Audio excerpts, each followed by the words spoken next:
2, 1. Test mic.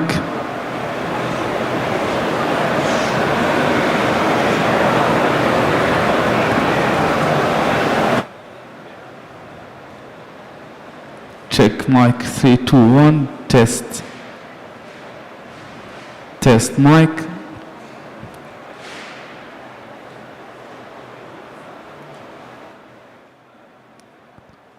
تيست مايك 3 2 1 تيست مايك كده مظبوط.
Check mic.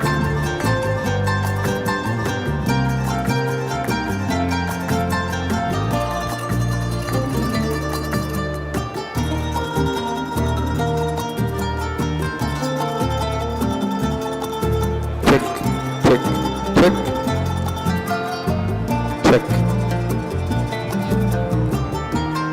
Check.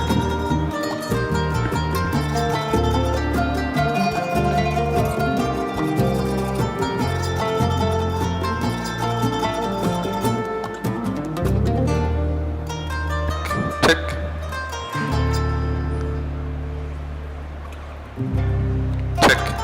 Check mic. Check mic. Check.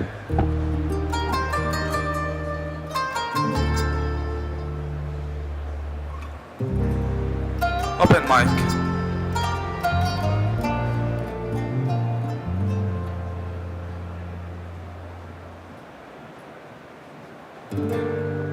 Check. Check.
hello.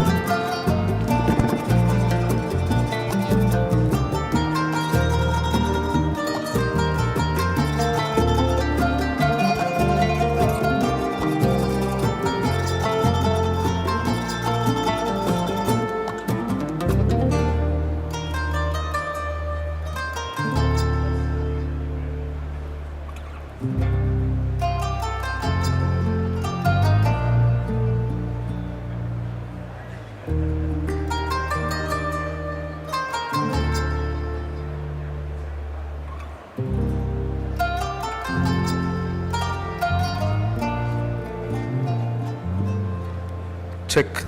بسم الله.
بسم الله الرحمن الرحيم. بسم الله. ما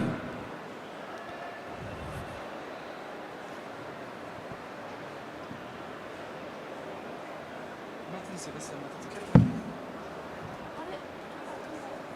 انت عارفه الاحمر هذا مش تتكلم صح؟ طيب الان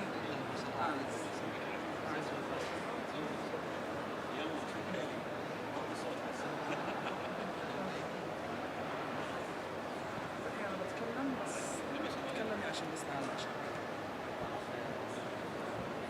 بسم الله الرحمن الرحيم. بسم الله. مو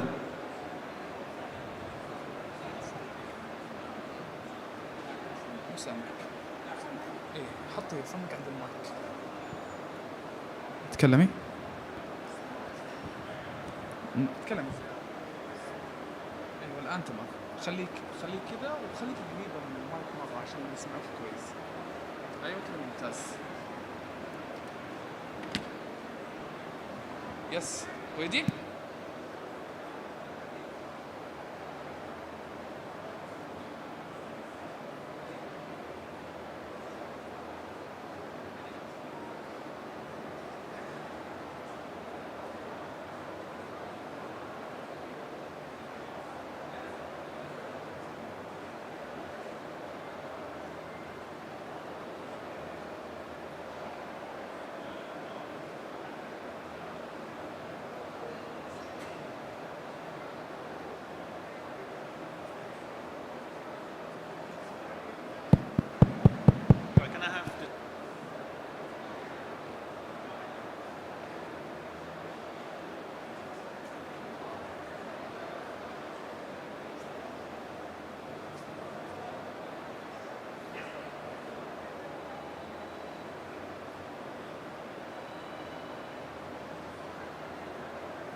1, 2, 3.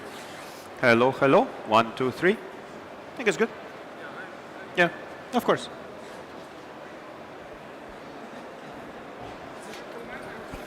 Okay, yeah. Yeah.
Test, test. Oh, that's good.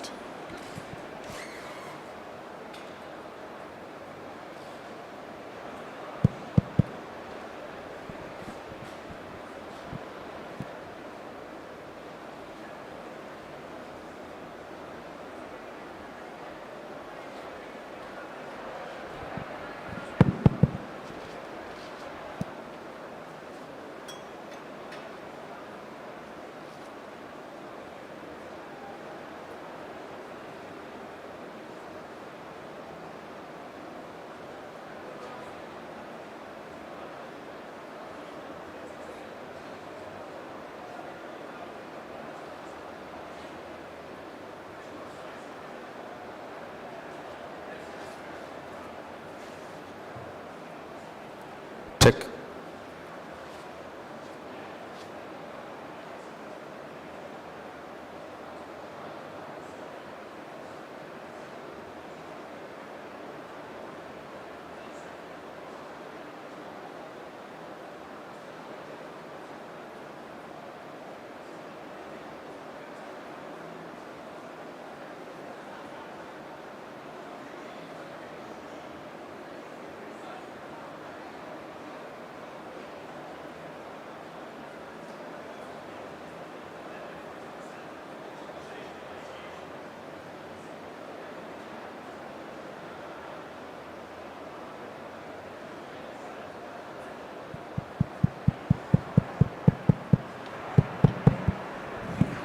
Check.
دقيقتين بالضبط.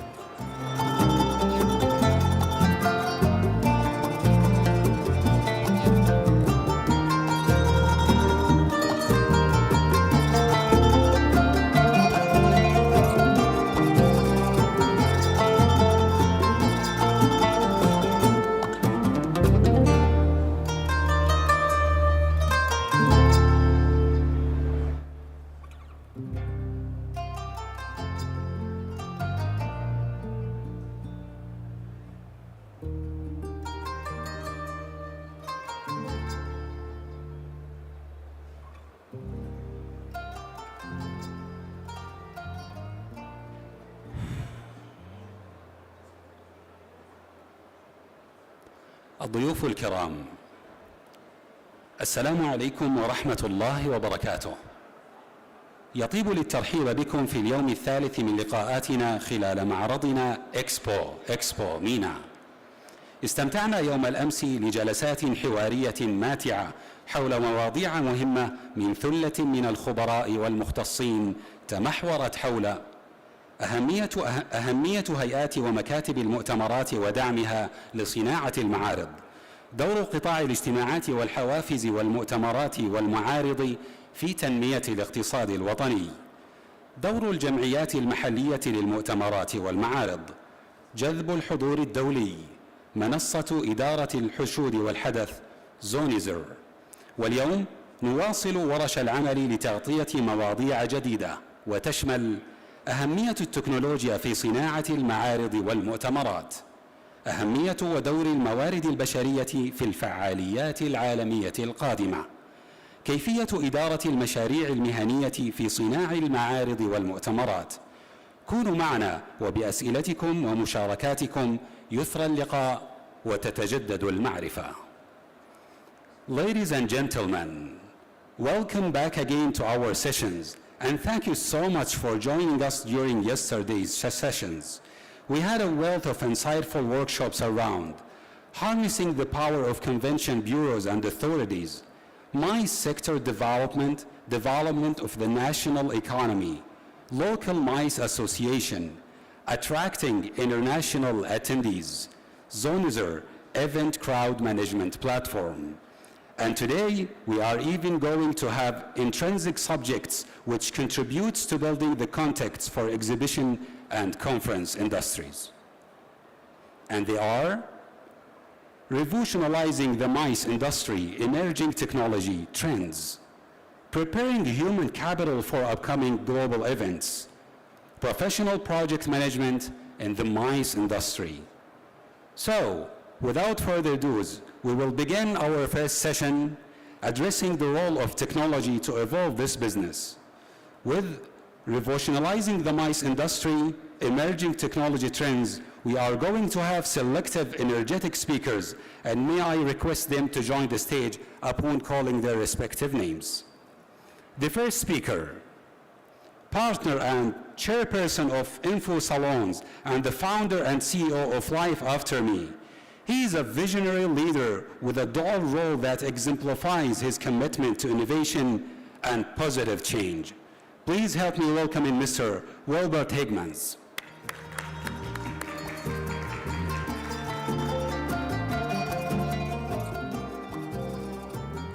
And the second speaker, the Director of Sales, EMEA Capital.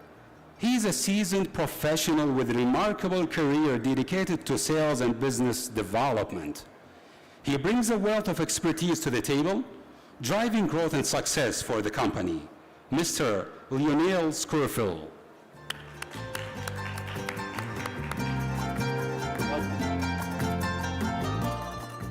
The third speaker, the Global Sales Director at Swapcard.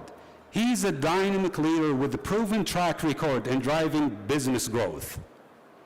With extensive experience in the events and technology sectors, he leads a high-performing sales team in expanding Swapcard's global footprint. Mr. Bizarre Serini. Welcome.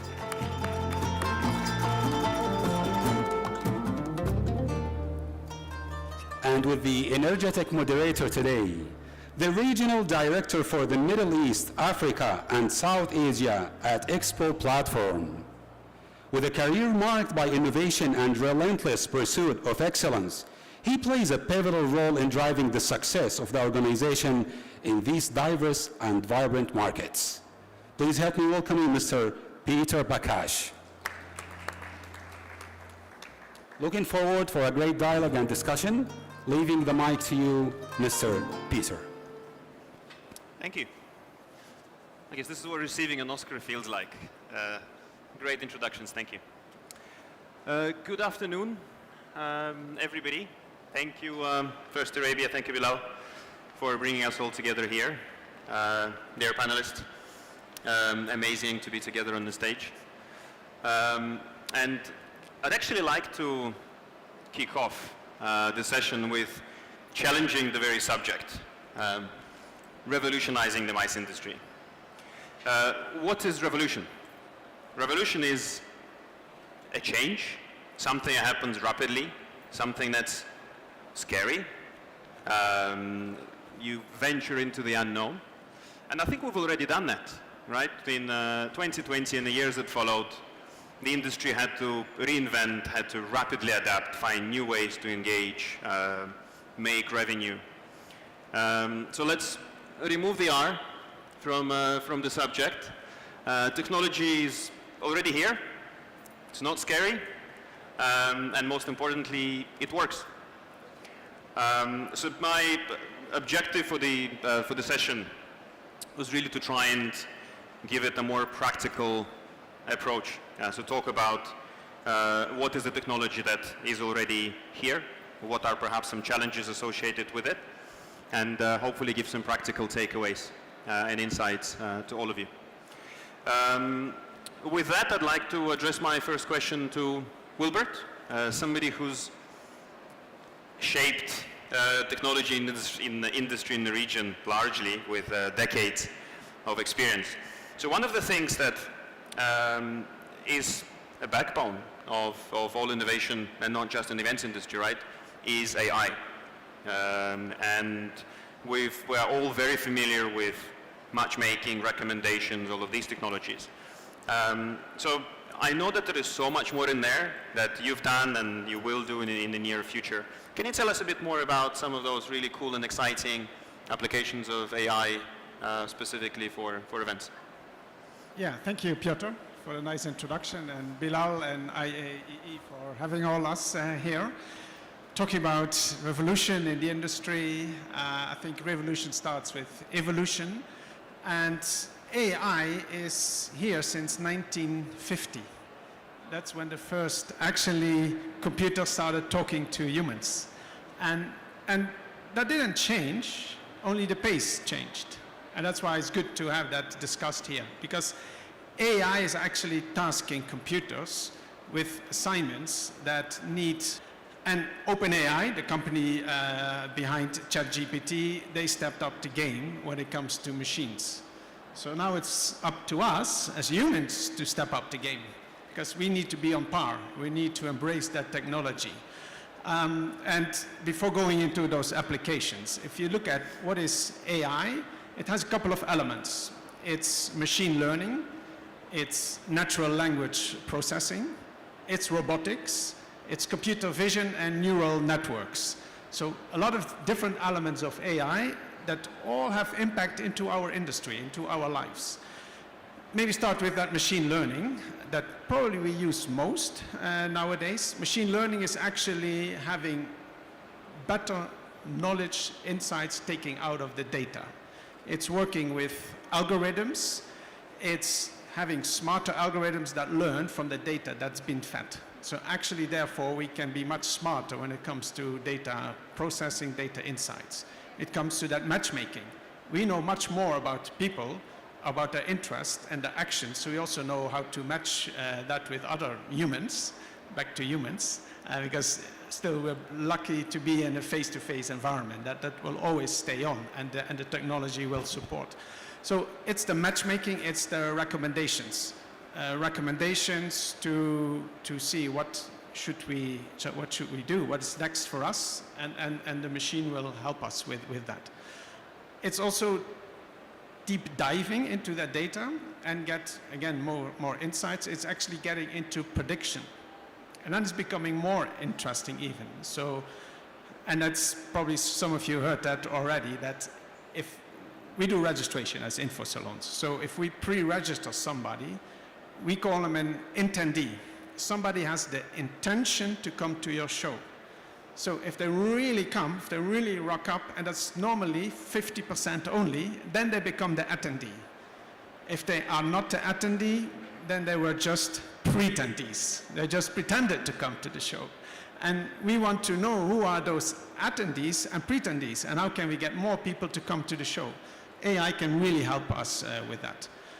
Then natural language processing, that's the chatbots. Chatbots now in any language can communicate. I foresee that we will all have a personal chatbot. And that chatbot communicates with a lot of data points. It will communicate, Mr. Bilal, with your chatbot. And mine and your chatbot will discuss what should my role be here next year. Should I be a visitor? Should I be a speaker? Depends on all the scores, of course, of us. But maybe your chatbot says, Wilbert, you should be an exhibitor next year here, or a sponsor. You and my chatbot will discuss that, I'm sure, and then we'll find a good conclusion. So that's chatbots really getting into a much higher level. I did an AI course at MIT a couple of years back, and this was just a simple chatbots. Now we have generative AI with OpenAI, ChatGPT, increasing that game. And it's natural, it's communicating, it's even reasoning. And that chatbot even helps you in your marketing research, but also in your communication. So that's on the NLP, natural language processing. Then we've also got computer vision, facial recognition. We did registration where you just come up at the show, says, hi Wilbert, here's your badge. Just facial recognition. Zenus in the US has been maybe on the forefront in our industry. We use Amazon software. It's very good software. But another end to that AI, and I won't go into that because I would take too much time, is then the ethics. What's the privacy? Can I just track somebody all over the show floor and then know what everyone is doing and with whom they're communicating? Should I have in a restaurant a camera and even see what you're eating? That's where we also need to have a lot of discussion, maybe next year from that point of view. And then robotics. Schenker already has a robot that puts out the lines where stands are. You don't need to you have a lot of people put stickers on the ground. The robots can do that. You've seen here robots on the floor. They can do a lot. They can do the cleaning. So robotics is also here to have a bigger role. And then neural networks, that's videos. We all know fake videos, deep fake videos. We can also make deep real videos. We can make a video for each and every one of you with what you've done and seen and learned at the show and what you can learn more. So maybe concluding, is AI can really help us all in that customer journey to understand better what are the needs, what are the interests, what is the action, and then come up with communication and messages to your audience. I would say it can help us in the dream as marketers to be one-on-one in marketing. What we do as an industry is one too many. We are master spammers. We all say, come to the biggest show in region X and topics Y. We do that all way too much, and AI can really help us in that one-to-one marketing to address people, and therefore people spend more time and money with our industry. I think it's a really nice way to conclude it, Wilbert. Sorry, Lionel, I cut you here. Essentially, it's personalizing that event experience for different people, and communication is perceived in a completely different way. Thanks for those insights. We'll come back to most of those points through the session. Lionel, you wanted to add?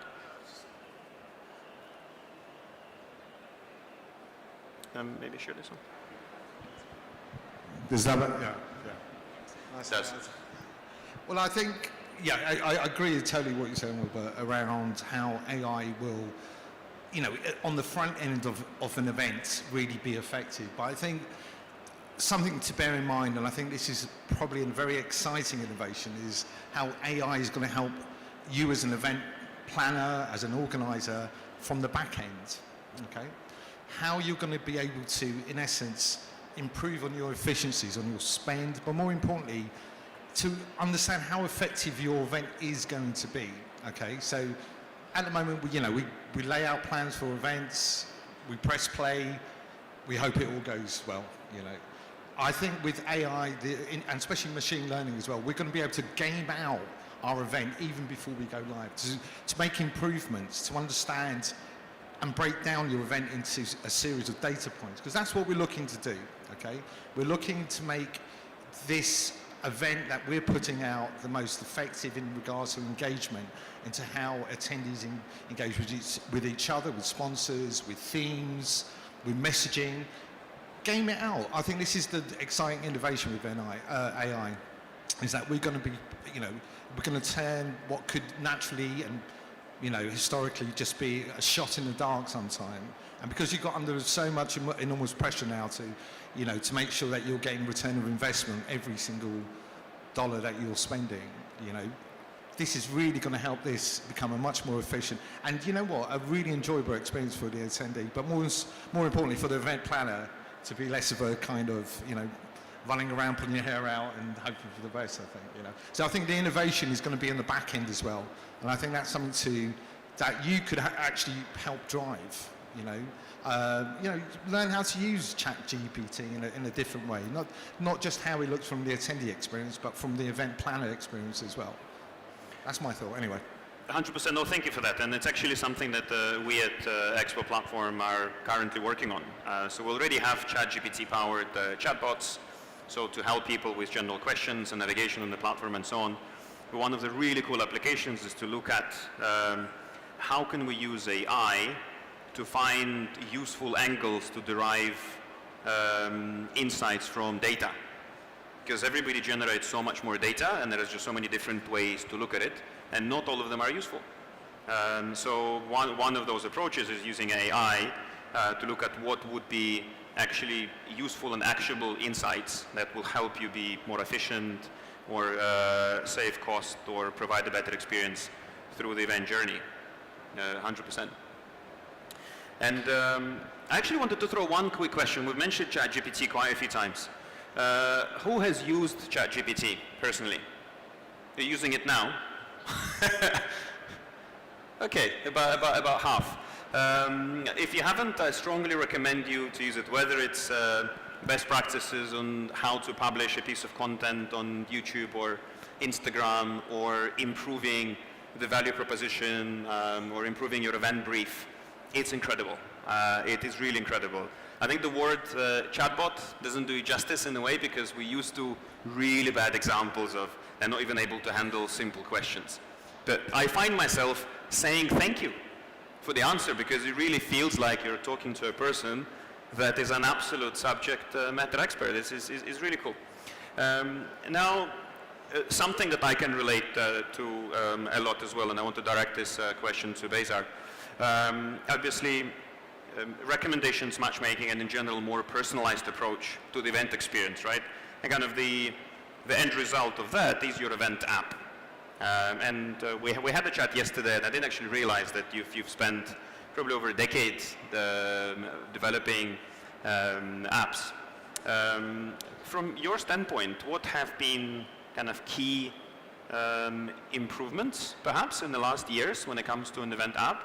And also, how do you see, or where do you see it going in the next 5, 10 years? Thank you. Thank you, yeah. So for the last 9 years, I've been selling event apps specifically. And it's really interesting to see where 9 years ago it started off as really being a nice to have. You know, let's print less, let's put it all in an app. It's a lot easier. And sometimes even explaining what an event app is, or an app is, to people that were organizing events.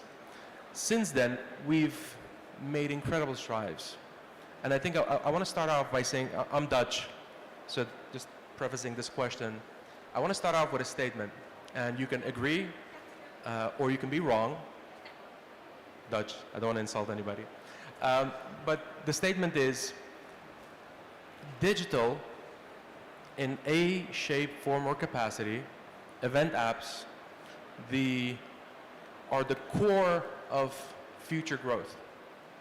And the question is not necessarily, are event apps important? Is digital important? Should we create relevance, and should we be building community? The question can really be boiled down to, is digital going to be $1 million business for you? Is it going to be a $10 million business for you? Or is it going to be a $100 million business for you? And if your answer is 0, then either you're not doing business, or you're not understanding where the next 5 or 10 years is going to be, and the future, essentially. It's really important not only to check the box. There are enough companies that check boxes. I want an event app. Box checked, let's go.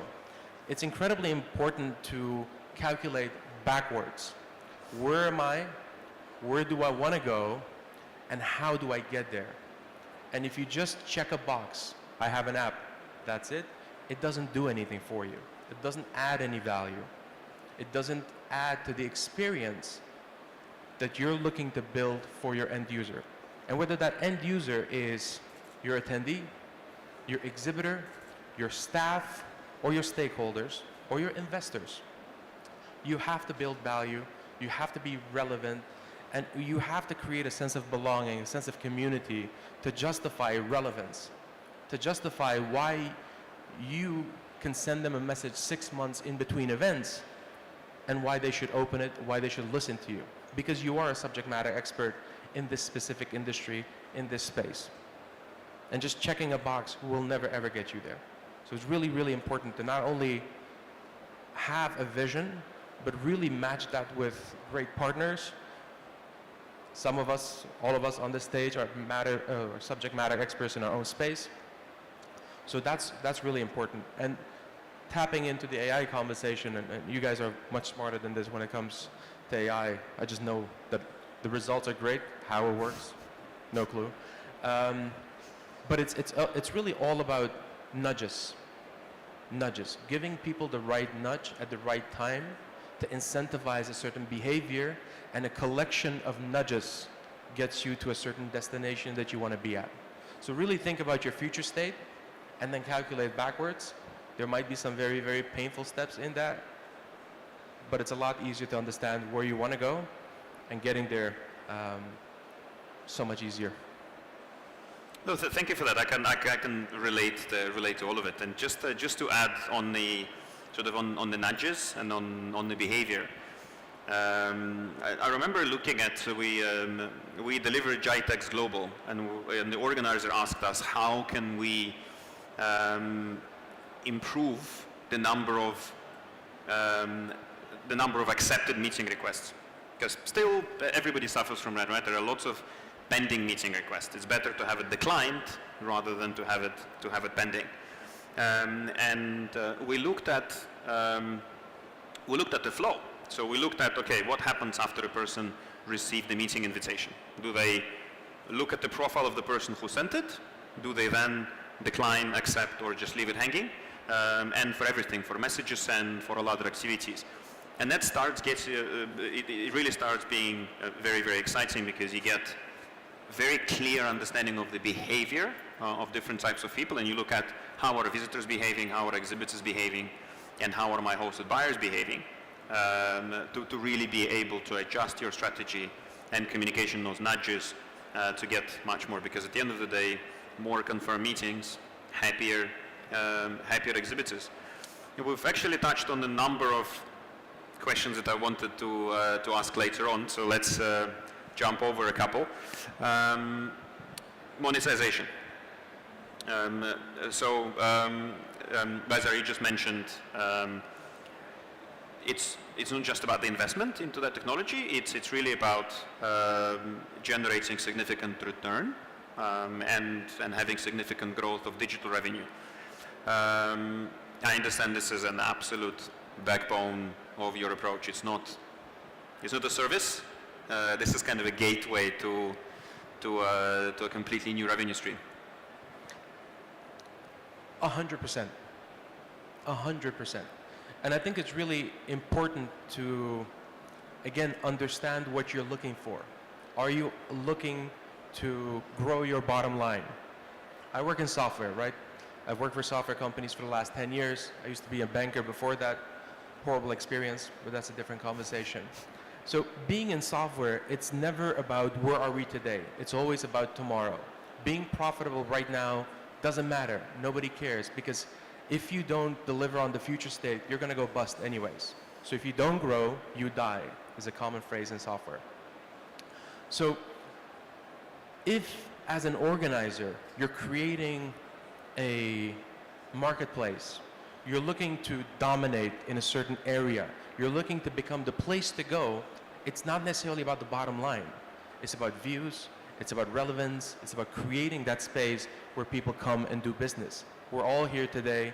Bilal and the team have put together a great event, but for some of us, we're not here, or you're not here, to do immediate business. You're looking to understand whether the region is something to invest in, or some of the suppliers. You're looking to learn and educate.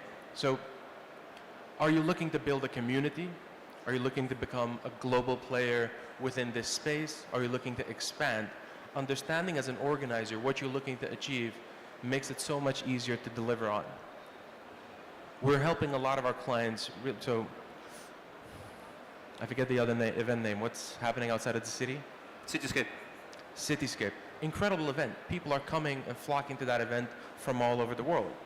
And it is, again, back to us all as technology providers. It's creating really powerful partnerships to be able to deliver on your future state. And those partnerships cost money. So we have to invest in our future state.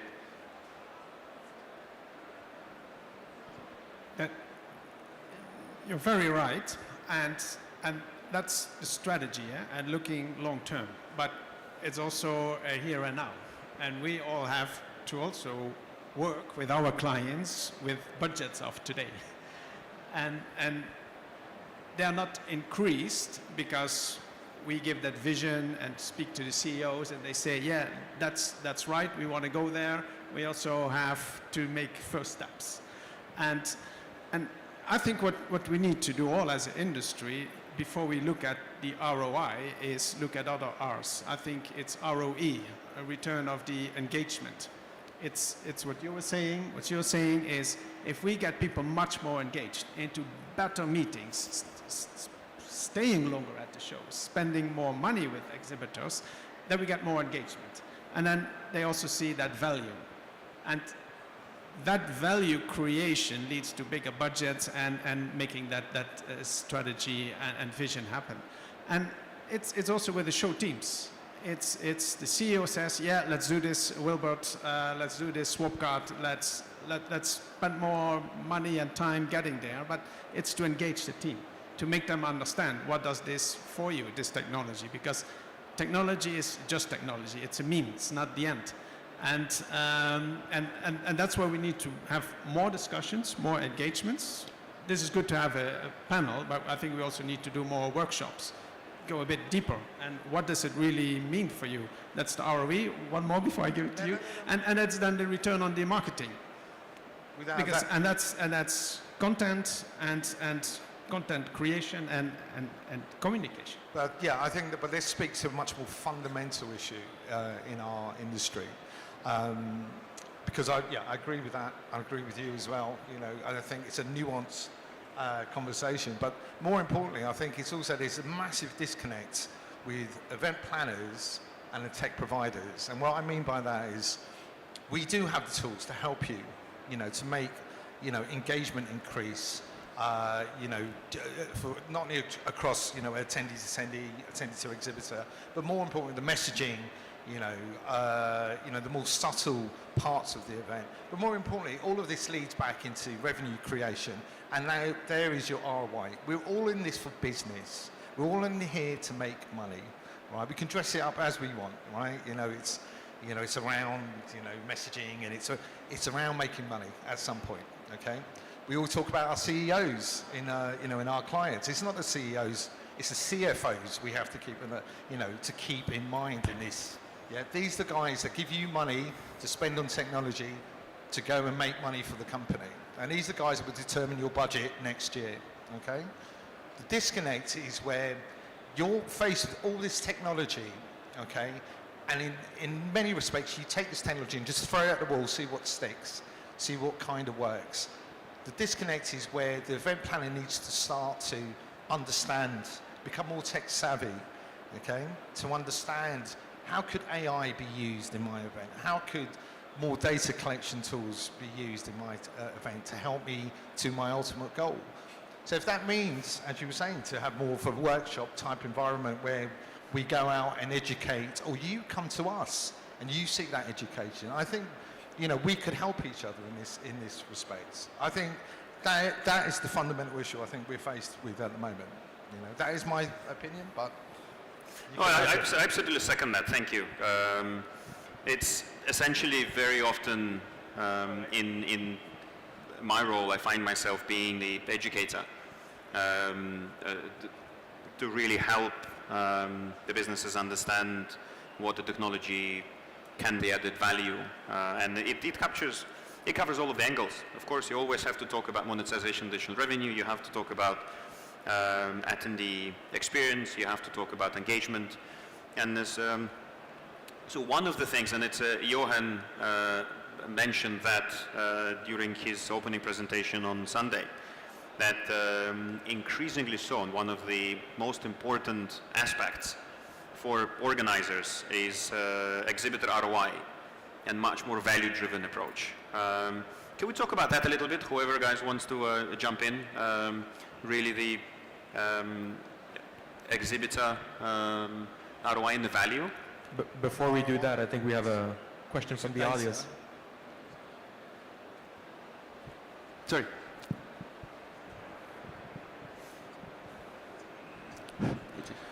Thank you very much. Malik Shishtawi from Mangosteen.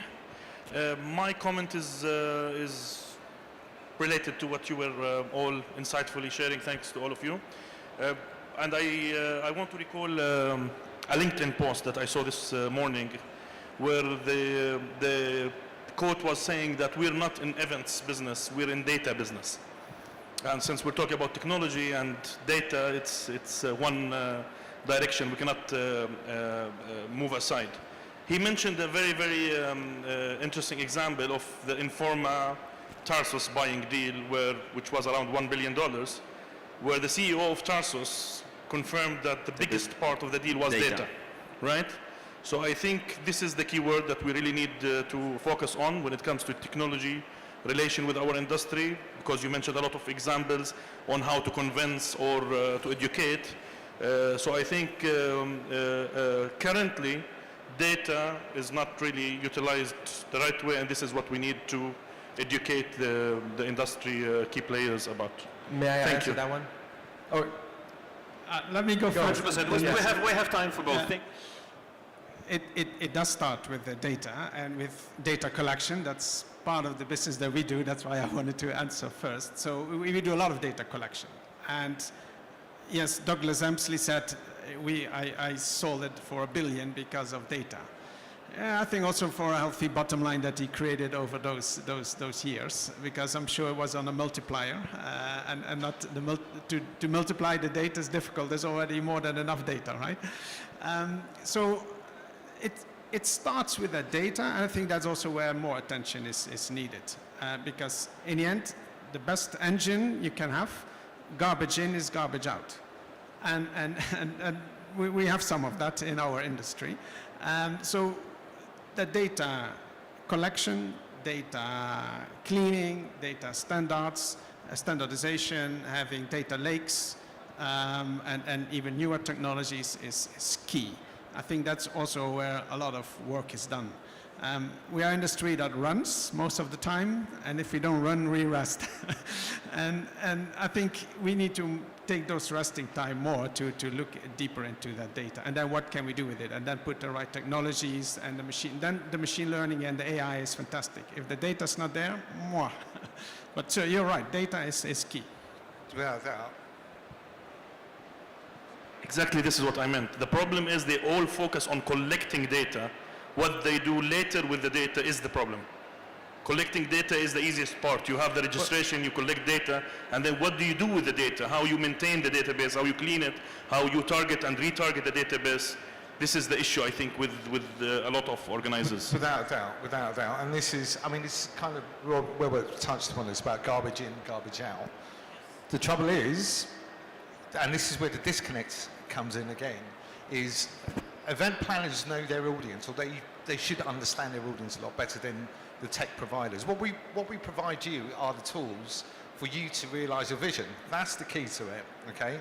So you need to understand what to ask to get the valuable, actionable data, okay? So you can come here, you can collect business cards, you can scribble a few notes down. That's not going to help you.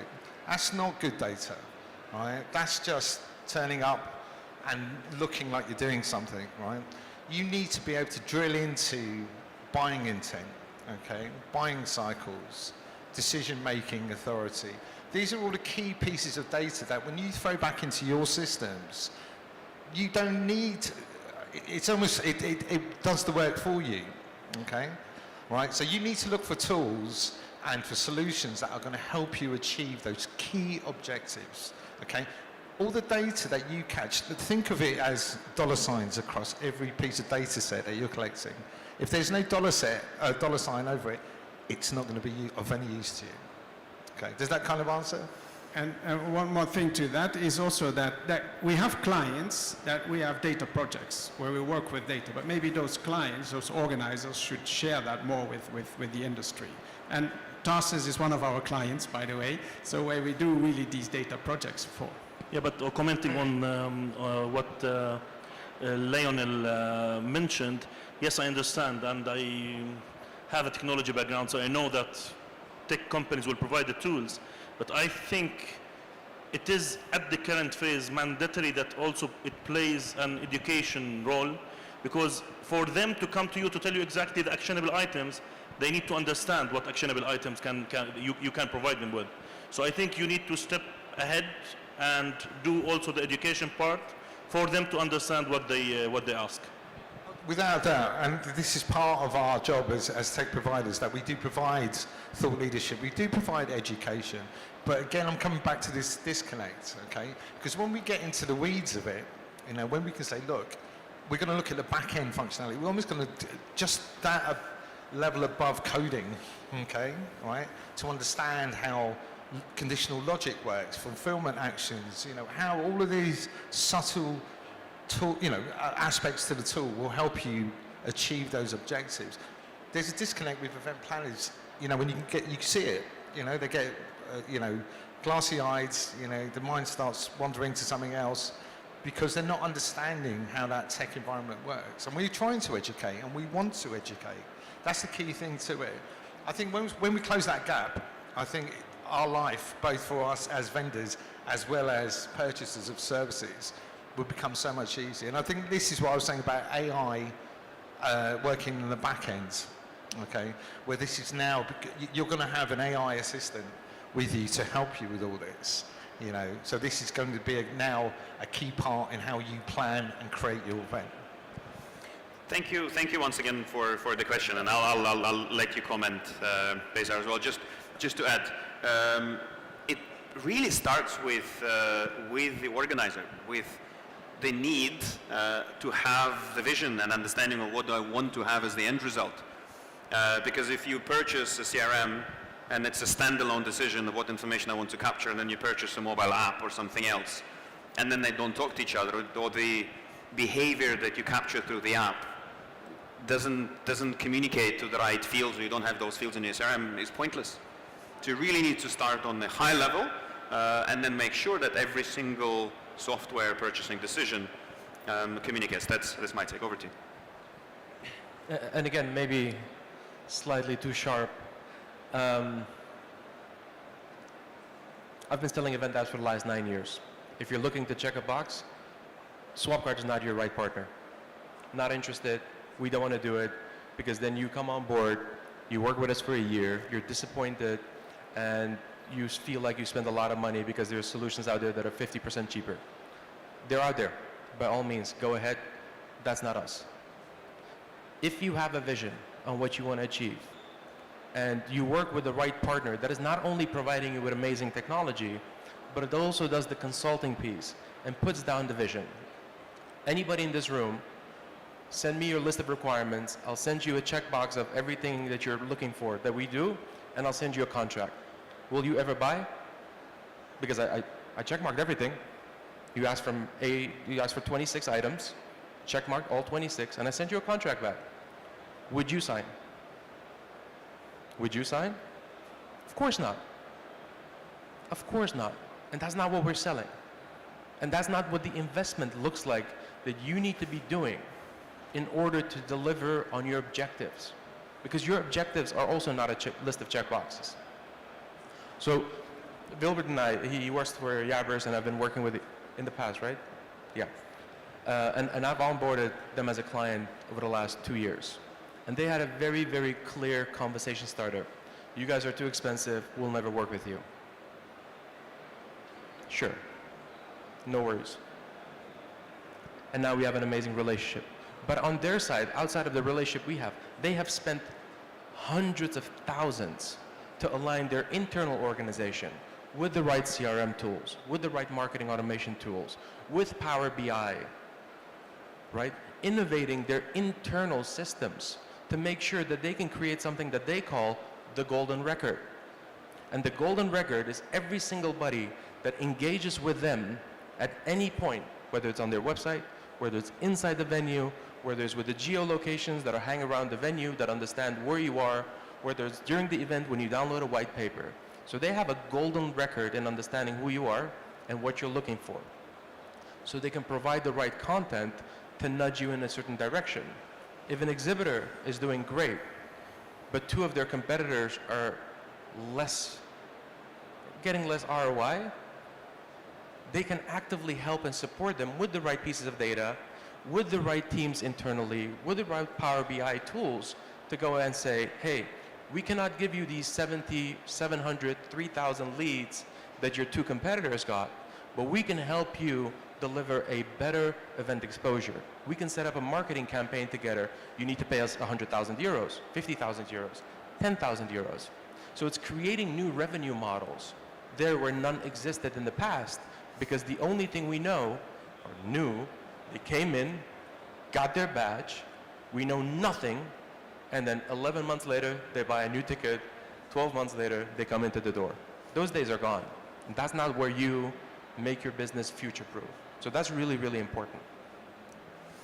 Yes, clearly a lot of passion on the stage, or anything data. I'm just cautious of time. I think we sort of have to have to come to a close. But I wanted to ask one final question to all of you guys. But if I can insist that you can only answer with a single word, what, in your opinion, is the single biggest obstacle on the way of wider adoption of event technology currently? Fear.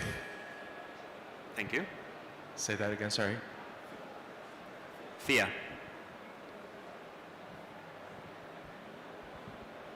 Running. We are running too much. Thank you. Lack of vision.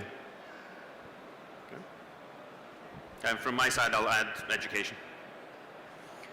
I think we probably have time for one more question, if there are any.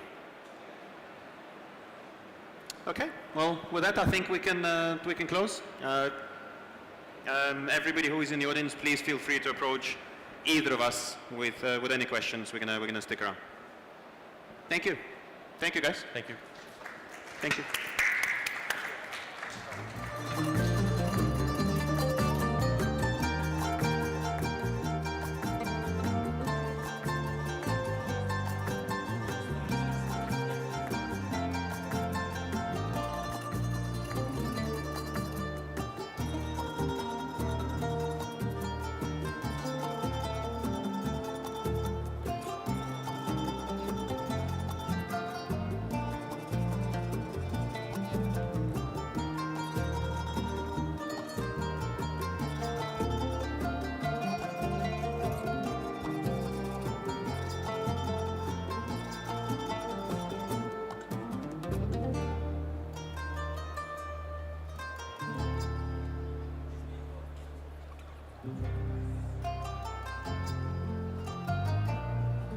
Thank you, team. Thank you so much for the great session.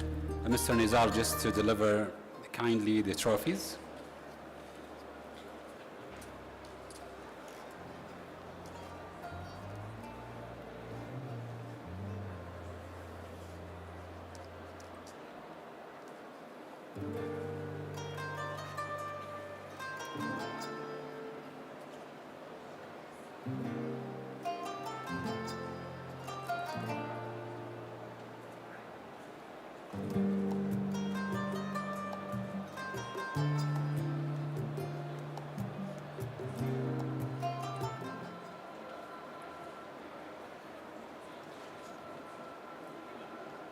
Thank you so much.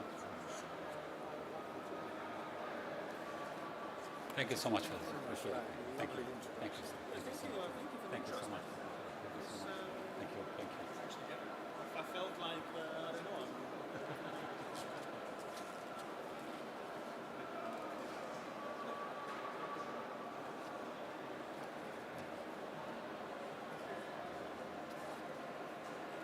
Thank you, everyone. Appreciating. Thank you so much. We are starting the next session after the prayer time. Thank you.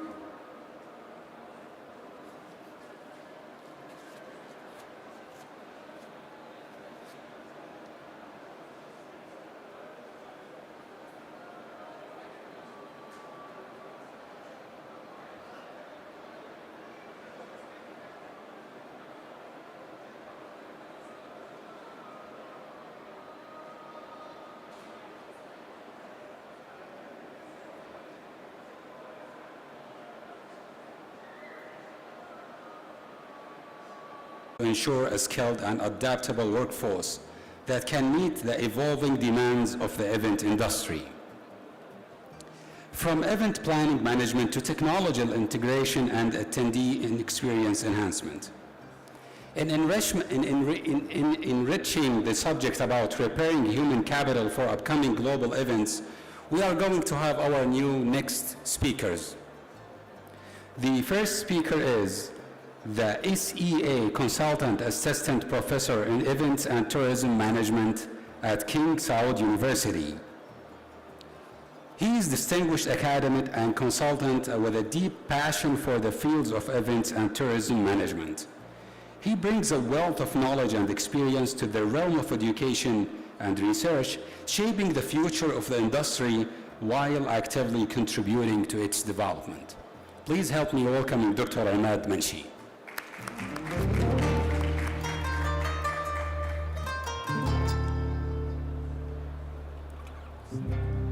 And the next speaker, the Executive Director, Saudi Entertainment Academy. He is an esteemed professional with a strong academic background and passion for advancing the field of entertainment education. Mr. Vivan, ex-writer.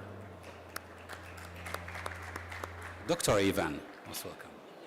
Yeah, thank you so much. Looking forward for a great session. Thank you.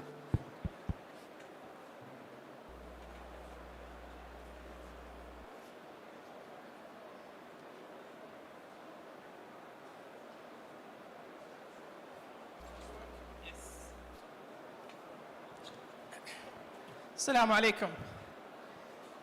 بسم الله الرحمن الرحيم والحمد لله رب العالمين والصلاة والسلام على سيدنا محمد وعلى آله وصحبه أجمعين. نرحب بالضيوف والزوار الكرام لمعرض إكسبو مينا، ونرحب بهم في هذه الجلسة تحديداً، جلسة تتحدث عن تنمية رأس المال البشري Preparing Human Capital for Upcoming Global Events. في هذه الجلسة حنتحدث عن محورين أساسية. المحور الأول محور الفعاليات المستقبلية, the upcoming global events here in Saudi Arabia, and then we're going to move to understand the required knowledge and skills for these events to be supported by our youth, our Saudi population. First of all, I would like to highlight one of the quotes from King Salman, our beloved king. For the last 30 or 40 years, as I remember, he always talks about the power of education. He always supports education. He himself is known for reading books, for his interest in history. Nevertheless, our Crown Prince Mohammed bin Salman, one of my best quotes for him is that the way he described youth, he said the power, the real power of this nation is the power of youth. He always believed we believe that he's one of us as in terms of his age. He's young, ambitious, and he always support the youth of this country. The thing about the upcoming global events, Saudi Arabia, since the launch of the Saudi Vision 2030, it's becoming a destination for events, all type of events.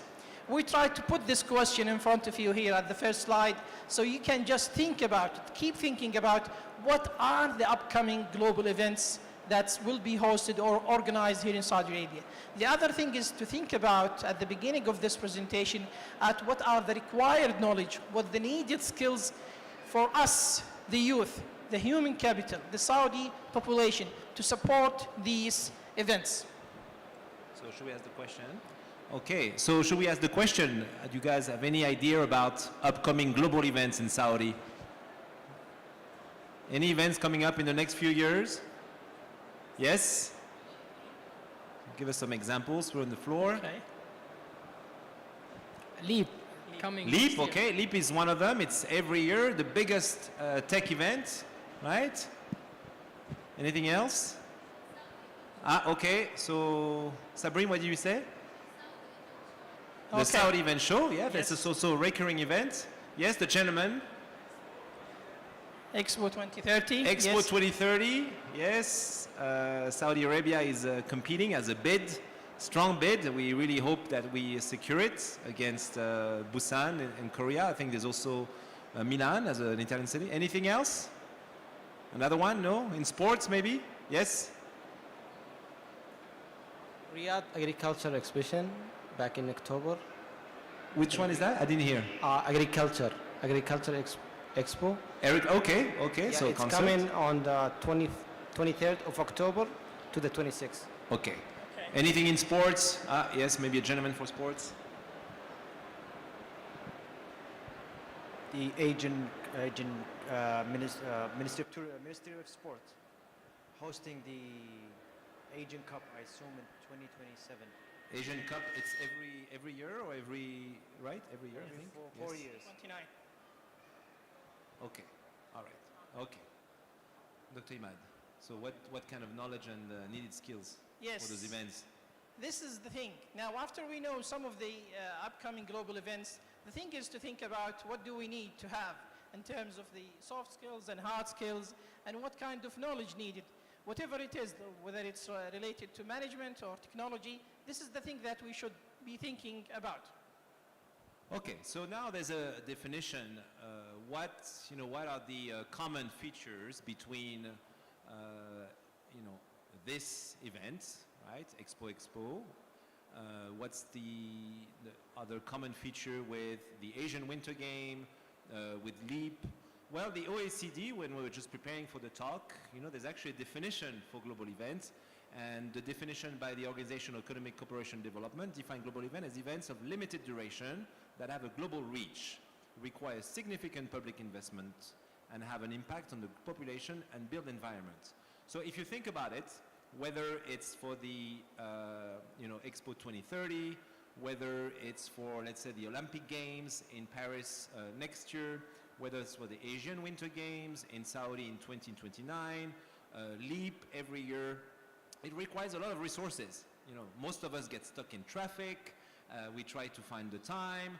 You have people traveling from all over the world. So these are global events. So, this afternoon, of course, there's a lot of folks from Saudi Arabia, but you meet people from all over the world who've been coming to the fairs, who are getting ready for, let's say, Middle East in December, who are getting ready for Formula One or Formula E. So these are examples of global events. So what we're trying to talk about this afternoon is what are the necessary skills? I mean, what does it take for Saudi Arabia to be able to host these events and to make sure that the visitors have a smooth experience and, of course, the participants?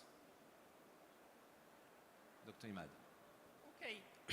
The thing with the events, as I said in the beginning of this talk, is all related to the Saudi vision.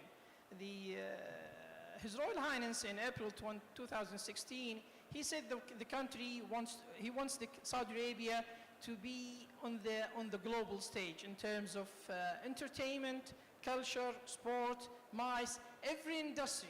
He wants every industry to be on one of the top 5 destinations. This is the same thing that keep repeating by Ministry of Sport, Ministry of Culture, General Entertainment Authority, SCAGA, which is the main partner of this event. Everyone keep talking that they want the events related to each industry to be one of the top 5 events in the world. For example, the World Defense Show. His Royal Highness, when he was the Minister of Defense, he said that we want the World Defense Show to be one of the top 5 world defense shows in the world. Just let's keep in mind that this is the ambition of Saudi Arabia. Okay, so now what kind of skills do we need to make sure that we have the best defense show, that Riyadh is capable of hosting Expo 2030, that Jeddah was obviously ready for Formula One, that Diriyah is ready for a PSG game versus all-star Al Nasser team. Well, there was a realization a few years ago. There was a survey done by the General Entertainment Authority that if you would go to an entertainment venue, whether it's a festival or a theme park, there was no Saudis, right? So obviously there was a huge gap in terms of skills related to the venue, the operational aspect of the venue, related to safety, related to crowd management, related to the marketing experience, related to the journey of the guests or the visitors, right? So having said that, it was important for the country, and Dr. Himad mentioned the various stakeholders, and of course including the Saudi Entertainment Academy that we're presenting this evening, to make sure that we would cope with this gap and try to do something about it, right? So the government really pushed really hard with all kinds of funding schemes to make sure that we would have Saudis placed in every single spot related to an entertainment venue. So we've done our homework, and we realized that, of course, it's a very agile market, right? I mean, this is why we've been talking about the last couple of days with those different speakers from the MICE sector. And what this gentleman and these ladies have mentioned is now more than ever we need people who can work as a receptionist, can work in crowd management, can basically take care of the customer, right? And what's interesting, it's across the aisle. So whether it's for a major conference like this one, whether it's for a sports competition, whether it's for a musical event or festival, you need someone who can do visitor experience. You need someone who can do the proper marketing for the event. You need someone who can actually look after the safety of the guest and the customer. The GIA, the General Entertainment Authority, 5 years ago, they've conducted a survey to find the most needed jobs. So they went to the industry asking over 1,000 companies working in the entertainment industry, in event industry, what are the most needed jobs? What do they need? So visitor experience related to events, visitor experience related to the hospitality industry, crowd management, customer care, meeting and public relation. These are the most needed top jobs in the industry. Just look around here in this room, this hall. If you go, just look behind you, everyone is working in this session is not Saudi. Since you move from the reception, from the entrance of this event, and then the ushers are Saudis, then the technician, the stage manager, the coordination, everything is done by non-Saudis. That's what my colleagues are trying to say, that there is a huge gap for Saudis in the industry. We need to develop the human capital, and these are the most needed jobs. In terms of the jobs needed here, the Saudi vision understand that. So it developed several programs through the General Entertainment Authority, through SCAGA. If you go to the booth of SCAGA right now, the Saudi Convention and Exhibition General Authority, they have a big QPR logo for the upcoming courses. All their courses are related to these jobs: venue management, stage management, crowd management. The same thing with the General Entertainment Authority, with the Ministry of Education, with the Quality of Life, with the Human Capital Development, HRDF. Everyone has the same agenda in different areas. So what's interesting is, how do we get ready for those global events? It didn't happen overnight, right? So I think what's remarkable about the kingdom, and again, you can trust me as a foreigner, is that the kingdom had really, like especially the leadership, had the drive and the vision to say, we need to get ready for those events, 2 years, 3 years, 4 years, 5 years, 10 years from now, right? And again, the involvement of various educational institutions, the involvement of the Technical Vocational Training Authority, the involvement of government entities mentioned by Dr. Imad, had foreseen those needs. And again, same story with the mega projects that everybody's talking about, right? So NIAM has a list of jobs they need to make sure they equip the different sites with. Same with Gidia, same with Al-Ola, same with MISC. So all those various entities across the kingdom, whether it's at the regional level, whether they are projects under PIF, all of those realized that they had to get ready to find the right people in the right job. In terms of alignment, Dr. Imad? So the Saudi vision and all the programs around the kingdom are trying to build the capacity for the Saudi youth to be able to support all industries, whether it's entertainment, hospitality, tourism. They have the demand and the support from the World Tourism Organization, from different associations like the IAPA, the IEE. Everyone is talking about what kind of programs are needed. And when doing these programs, conducting these programs, there are some kind of rules. One of the major rules that the Saudi is supporting is the equal opportunities for men and women. So women have the same opportunity to be enrolled in these programs, to apply for these jobs. The support is going directly for youth. So as soon as you become 18 years of old, high school graduate, university graduate, there are different programs targeting every group of people just to develop their capability to work in the industries. Among the organization, this is the structure of the event industry. Every organization on this screen is part of the event industry. Starting from the top is the Saudi Convention and Exhibition General Authority. It's the main partner, supporter for this event. And then the Ministry of Tourism. They have the local Trailblazer program, externally Trailblazer programs, a program called Ahlaha, the same thing with the General Entertainment Authority. They launched 2 different programs, one for diploma for entertainment, the other one is for fellowship and leadership for entertainment professionals. Ministry of Culture has its own programs. Ministry of Sport is keep going with through Mahd Academy and Leadership Development Institute, LDI. The Ministry of Human Resources and Social Development has its own program. Most of these programs have the same number of programs of seats for each program, 100,000 seats by the Ministry of Tourism, by the Ministry of Human Resources. Similar thing with SMEs, Munsha'at, Quality of Life program, the National Center for Events. Everyone has its own program, all targeting youth, men and women.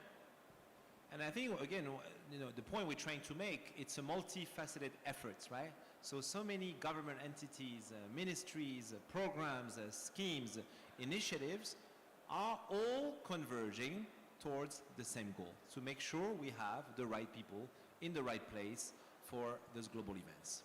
So let me give you an example of what we do at the Saudi Entertainment Academy. Again, we're part of the ecosystem, being the only academy of this type in Saudi Arabia and in the region. So we're very proud of this positioning.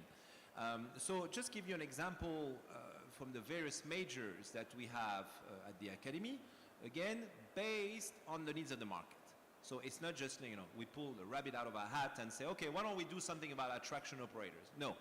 Again, there was a true need, there was a skill gap. So therefore, we started offering in partnership with friends, because, there's various close friends of Saudi Arabia who are obviously have experience and history in the sectors. And the Academy of Paris and University of Nice, Côte d'Azur, came up with interesting programs related to those majors. So again, example, entertainment center design, it's about the journey of the customer. How do you go through a conference? How do you go through a theme park, the future Six Flags with Kidia, for instance, right?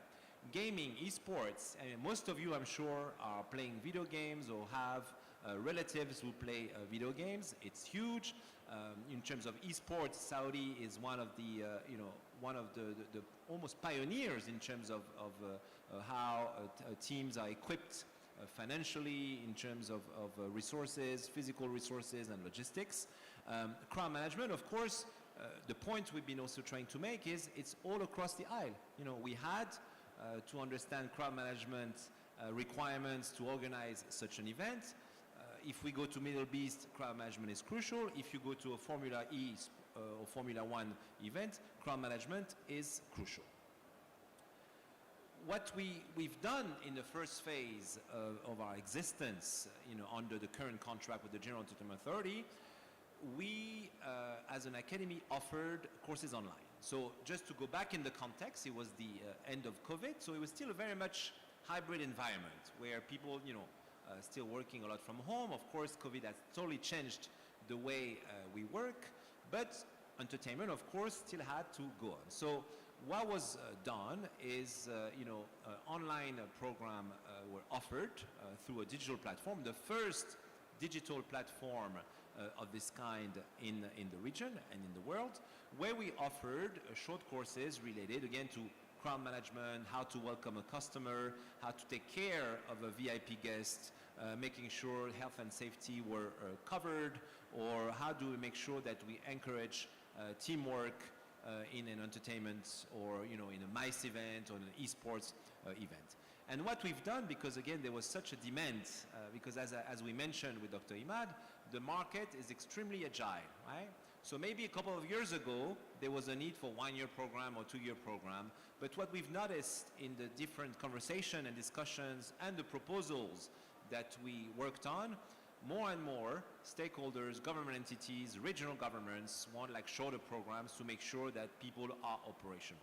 So there's a long-term vision and a long-term effort, but there's also short-term needs for these various venues. For example, all of us are getting excited about the Riyadh season, right? The Riyadh season will start end of October. What does it mean? It's a global event. It's a regional event for sure, because it's a case study where Riyadh will attract millions of visitors to Riyadh, based with different successful entertainment venues. And what it means that, again, the city has to be ready to welcome all those customers coming from the Gulf and beyond.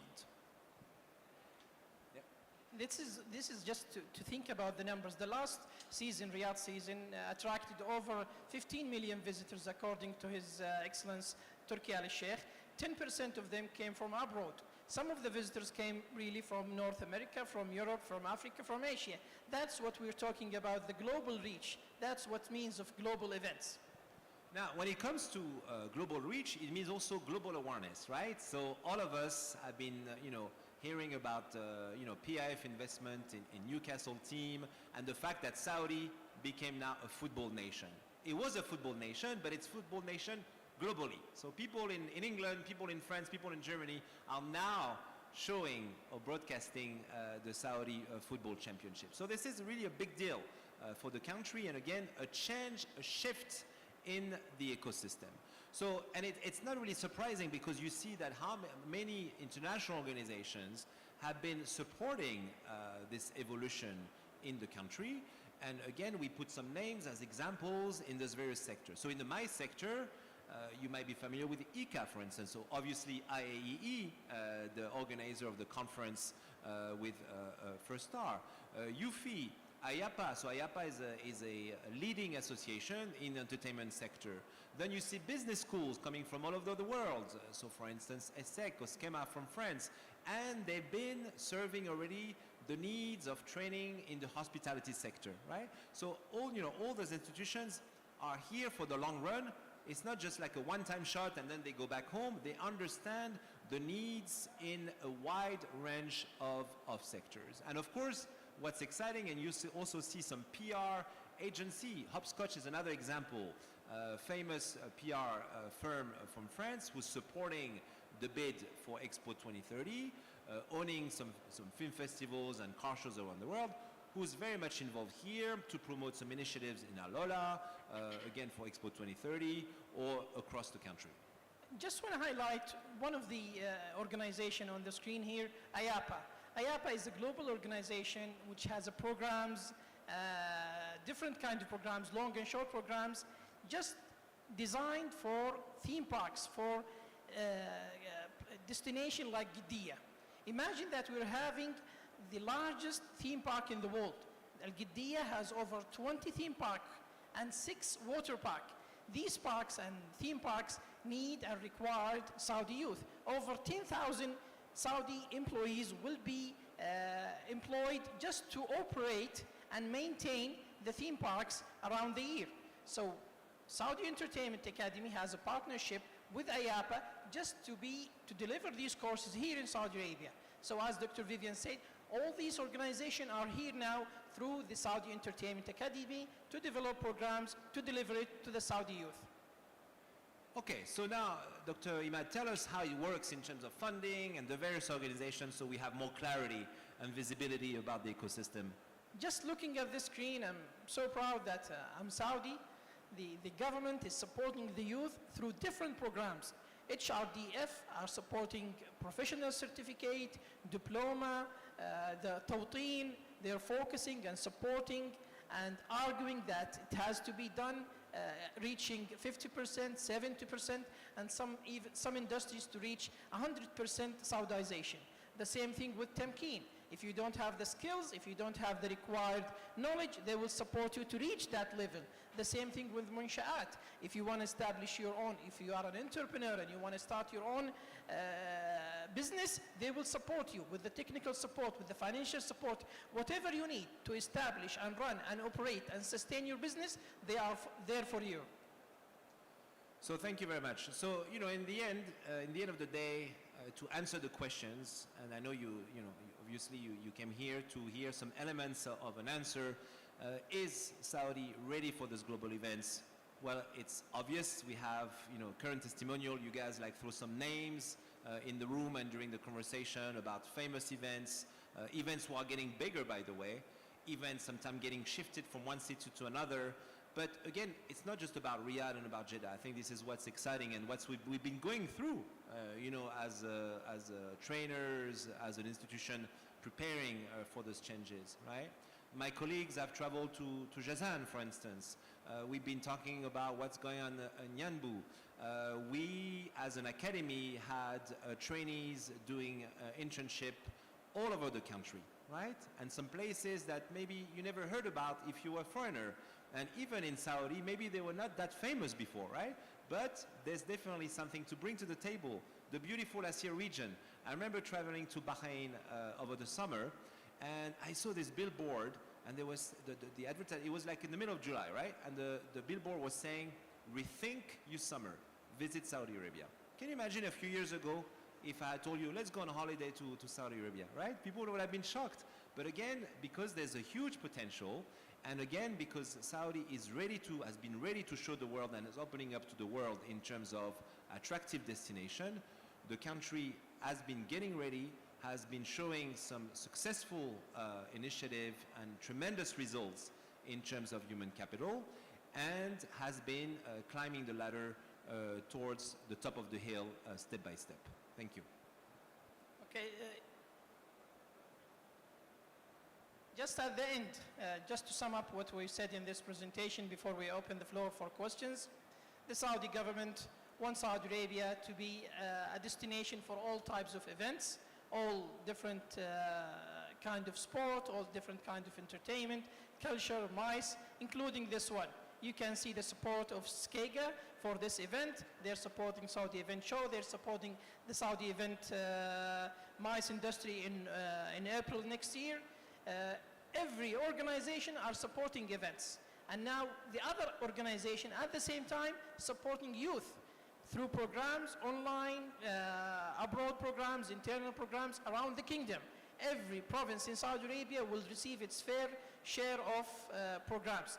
So just remember that now it's only us. We are the ones sitting here in this room, the Saudi youth. It's our role just to take advantage of these kind of programs so we can operate and support the event industry in Saudi Arabia. Thank you for being here. Please, if you have any question, please raise your hand.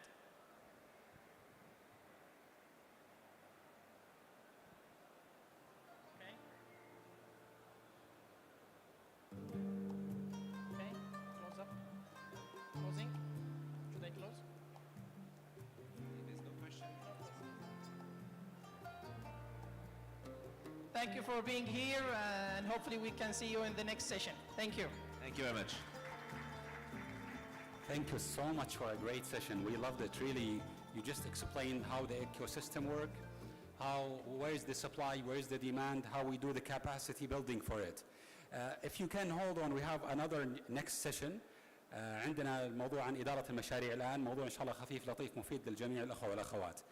Prior moving to the session, I would invite Dr. Abdul Wahab al-Baghdadi to deliver the trophies, please. Thank you.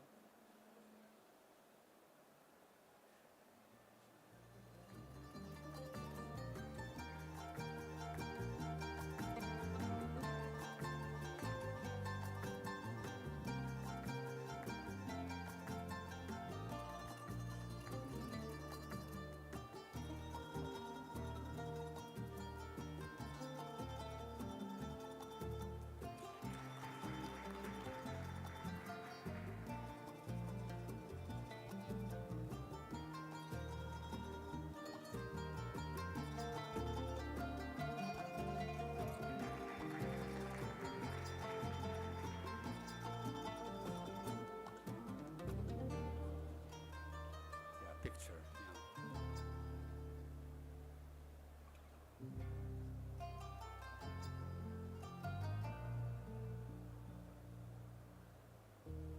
يعطيكم العافية. شاكرين ومقدرين. Thank you so much. Thank you everyone. إدارة المشاريع موضوع يطرق بكثرة ونسمع عنه من حين لآخر. ما في أحد ما سمع عن ال PMP أو ال PMI Organization. إدارة المشاريع مربوطة في كل مكان، من ضمنها مجالنا في المايس.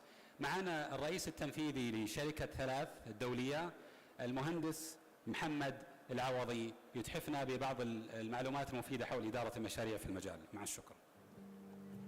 مهندس محمود العوضي.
1 أنا خليني أبدأ على بال ما يجهز البرزنتيشن.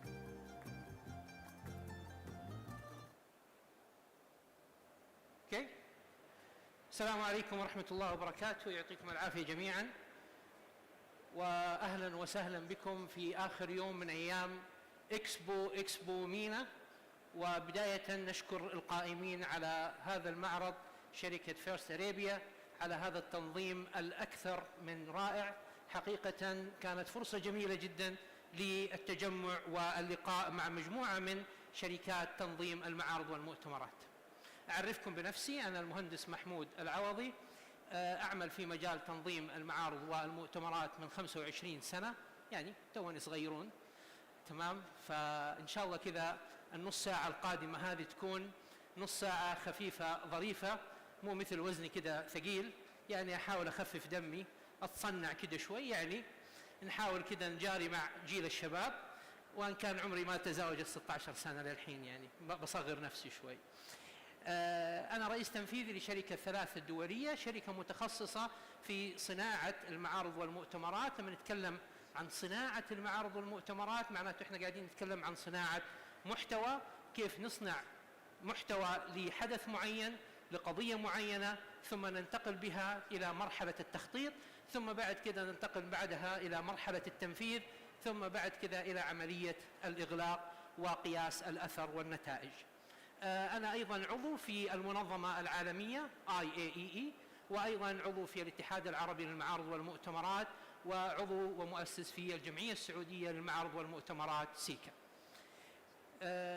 خلال السنوات الماضية عندي كثير من المهام اللي عملت عليها. اليوم راح نتكلم عن فلسفة جديدة، وهي فلسفة تطبيق منهجية الBMB، إدارة المشاريع في تنظيم المعارض والمؤتمرات. عادة نعرف أن نظرية الBMB متخصصة بالمشاريع المقاولات، متخصصة بالمشاريع الهندسية، ولكن حاولنا قبل 10 سنوات أن ندخل هذه المنهجية لتطبيقها على نظام أو على منهجية تنظيم المعارض والمؤتمرات. جميل.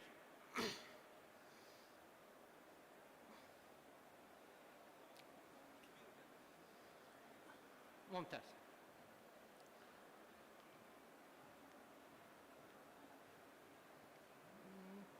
جميل. طبعا أنا حاصل على شهادة إدارة المشاريع الاحترافية الBMB، وأيضا حاصل على شهادة CME Certified Exhibition Management من المنظمة العالمية IEE، وأيضا حاصل على دبلوم من جامعة الملك عبد العزيز. ورشة إدارة المشاريع زي ما تكلمنا، إحنا اليوم عادة نعرف أنه إدارة المشاريع موجهة فقط لمشاريع المقاولات، موجهة للمشاريع الIT، المشاريع الهندسية، لكن كيف إحنا نبي نحولها الآن وناخذ هذه المنهجية ونتعامل فيها في تنظيم المعارض والمؤتمرات. حنتكلم عن ثلاثة أمور. حنتكلم عن أول شيء تعريفات، بعد التعريفات راح نتكلم عن العناصر الرئيسية لإدارة المشروع، وحنسوي نظرة عامة في تطبيق الفعاليات. أول تعريف عندنا اللي هو تعريف بالمنظمة نفسها. ما هي منظمة البروجكت مانجمنت انستيتيوت؟ البروجكت مانجمنت انستيتيوت هذه المنظمة العالمية اللي سوت منهجية الBMB اللي هي بروجكت مانجمنت بروفيشنال. هذه المنظمة تعمل من عام 1996 ميلادي. أصدرت خلال هذه الفترة من عام 1996 وحتى 2021 7 إصدارات من كتاب اسمه كتاب BMB بوك في إدارة المشاريع، وهذه شهادة من الشهادات الاحترافية، الشهادات الكبيرة اللي الكثير يأمل أن يحصل عليها. بعد كذا نيجي إلى تعريف إدارة المشاريع BMB. إيش يعني BMB؟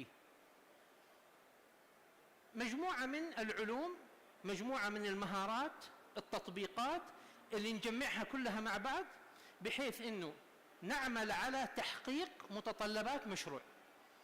عندي مجموعة من الأدوات، مجموعة من المهارات، مجموعة من المعرفة، أجمعها كلها مع بعض، أعتبرها أدوات أسخرها لإدارة مشروع محدد. طيب، عندنا مفاجأة كده بسيطة. منظمة البي ام اي من يوم ما أنشئت حتى الآن سوت 6 إصدارات. جات في عام 2021 نزلت الإصدار السابع، وجات قالت ببساطة: يا جماعة الخير، ترى إحنا ال6 إصدارات كنا ماشيين باتجاه، الإصدار السادس هذا حنمشي باتجاه آخر مختلف، لأن الدنيا تتغير وتتطور، وإدارة المشاريع اليوم محتاجة أنها تتغير وتتطور أيضا. ففي عندنا فروقات ما بين الإصدار السابع المعمول فيه حاليا. إحنا لو نلاحظ هم كل فترة ينزلوا إصدار. أول إصدار نزل في 96، استمر ل 2000، 2004، 2009، 13، 17، الآن ما زلنا شغالين في 21. طب إيش الفروقات اللي موجودة؟ من الاعتماد على مجموعات العمليات إلى الاعتماد على إدارة المشروع والتسليمات. إيش يعني؟ الأول كانت إدارة المشاريع عبارة عن مجموعة عمليات، أنا مطلوب مني أسوي 1 و2 و3، نفذت 1 و2 و3، خلصت المشروع. الآن قال لك لا، ما في حاجة اسمها خلصت 1 و2 و3، أنا في عندي تسليمات وجودة مخرجات. خلصت 1 و2 و3، نبقى نتأكد هل انتهى رقم 1 بالشكل الصحيح وبالجودة المطلوبة أم لا. الأول كنا نقبل أي نوع من أنواع التسليمات، الجودة كانت موجودة ومهمة، ولكن لم تكن بما جاء الآن بالإصدار السابع. الإصدار السابع أكد وركز على المخرجات بشكل كبير جدا. أنا اليوم أحتاج منك مهمة أنك تعمل على تركيب شاشة داخل مؤتمر. إذا تبي تشتغل في شاشة داخل مؤتمر، بنيت الشاشة وانتهيت، انتهت المهمة. فالإصدار السابع يقول لك لا، هل تم تركيبها بالشكل الصحيح وبالجودة المطلوبة، ولا ركبت بشكل صحيح ولكن الجودة لك عليها؟ الشيء الثاني، كان في 12 مبدأ للتسليم تغيرت. 12 مبدأ للتسليم تغيرت، منها رقم 1 مدير مشروع مجتهد ومسؤول. الأول كان مدير المشروع إذا نجح المشروع قالوا ما شاء الله هذا شغل فريق، وإذا فشل المشروع إيش يصير في مدير المشروع؟ يتعلق لوحده. الآن قال لك لا، إحنا ما نبغى مدير مشروع فقط مجتهد، نبغى مجتهد ومسؤول، ونبغى معاه فريق نشط مع وجود محفزات. فأصبحت المسؤولية الآن لا تقع فقط على مدير المشروع، إنما تقع على مدير المشروع وعلى فريق العمل مع بعض. هذه واحدة من أهم المخرجات أو التسليمات اللي تم تغييرها. الثانية، صار في تغيير في موضوع أصحاب المصلحة أو ما يسمى الستيك هولدرز. كيف يعني؟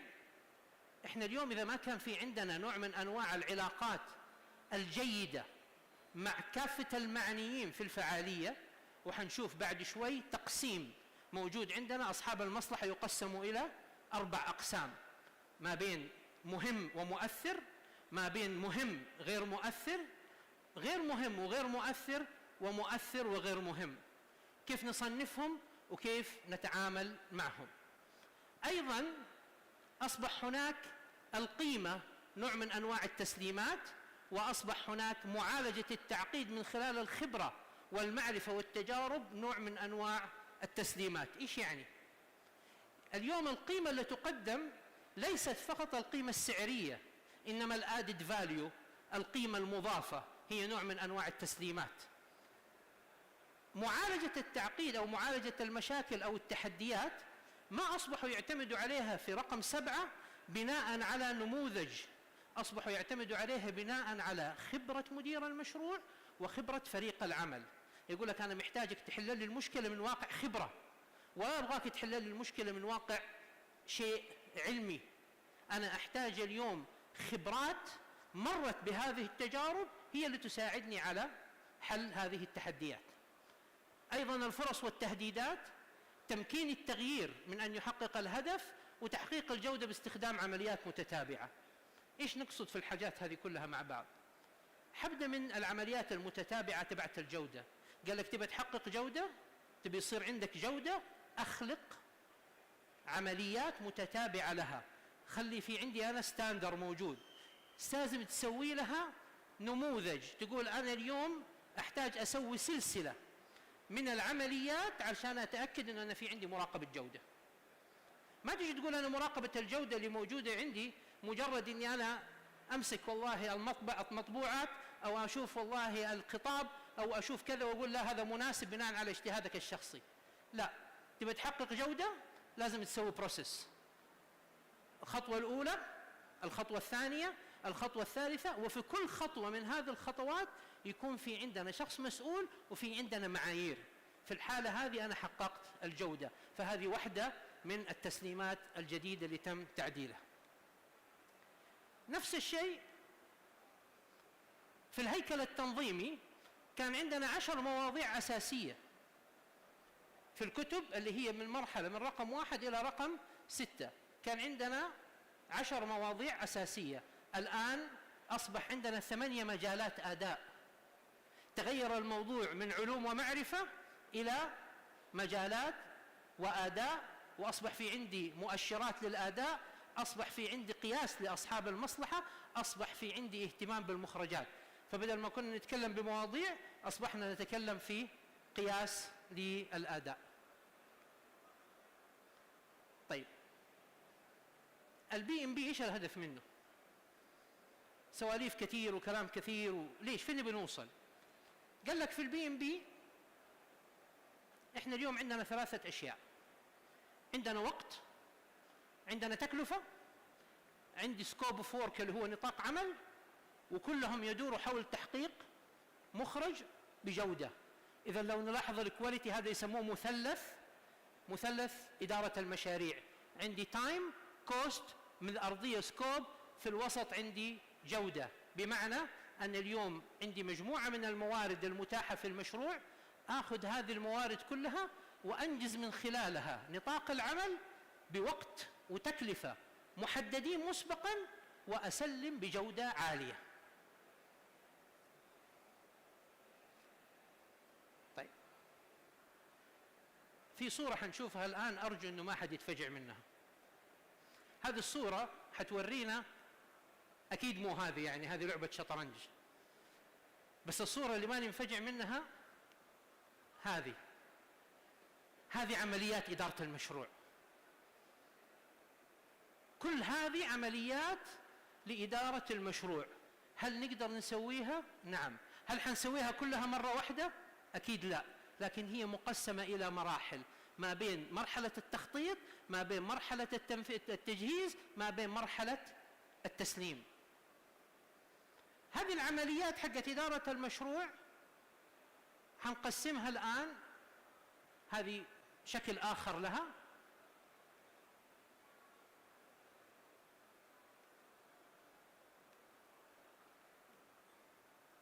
أوكي. هذا الشكل بيعطيني المجموعات الأساسية. أنا هنا رجعت للإصدار السادس شوي، أوكي، بس علشان أبسط العملية، بعدين حنرجع رقم 7 مرة ثانية.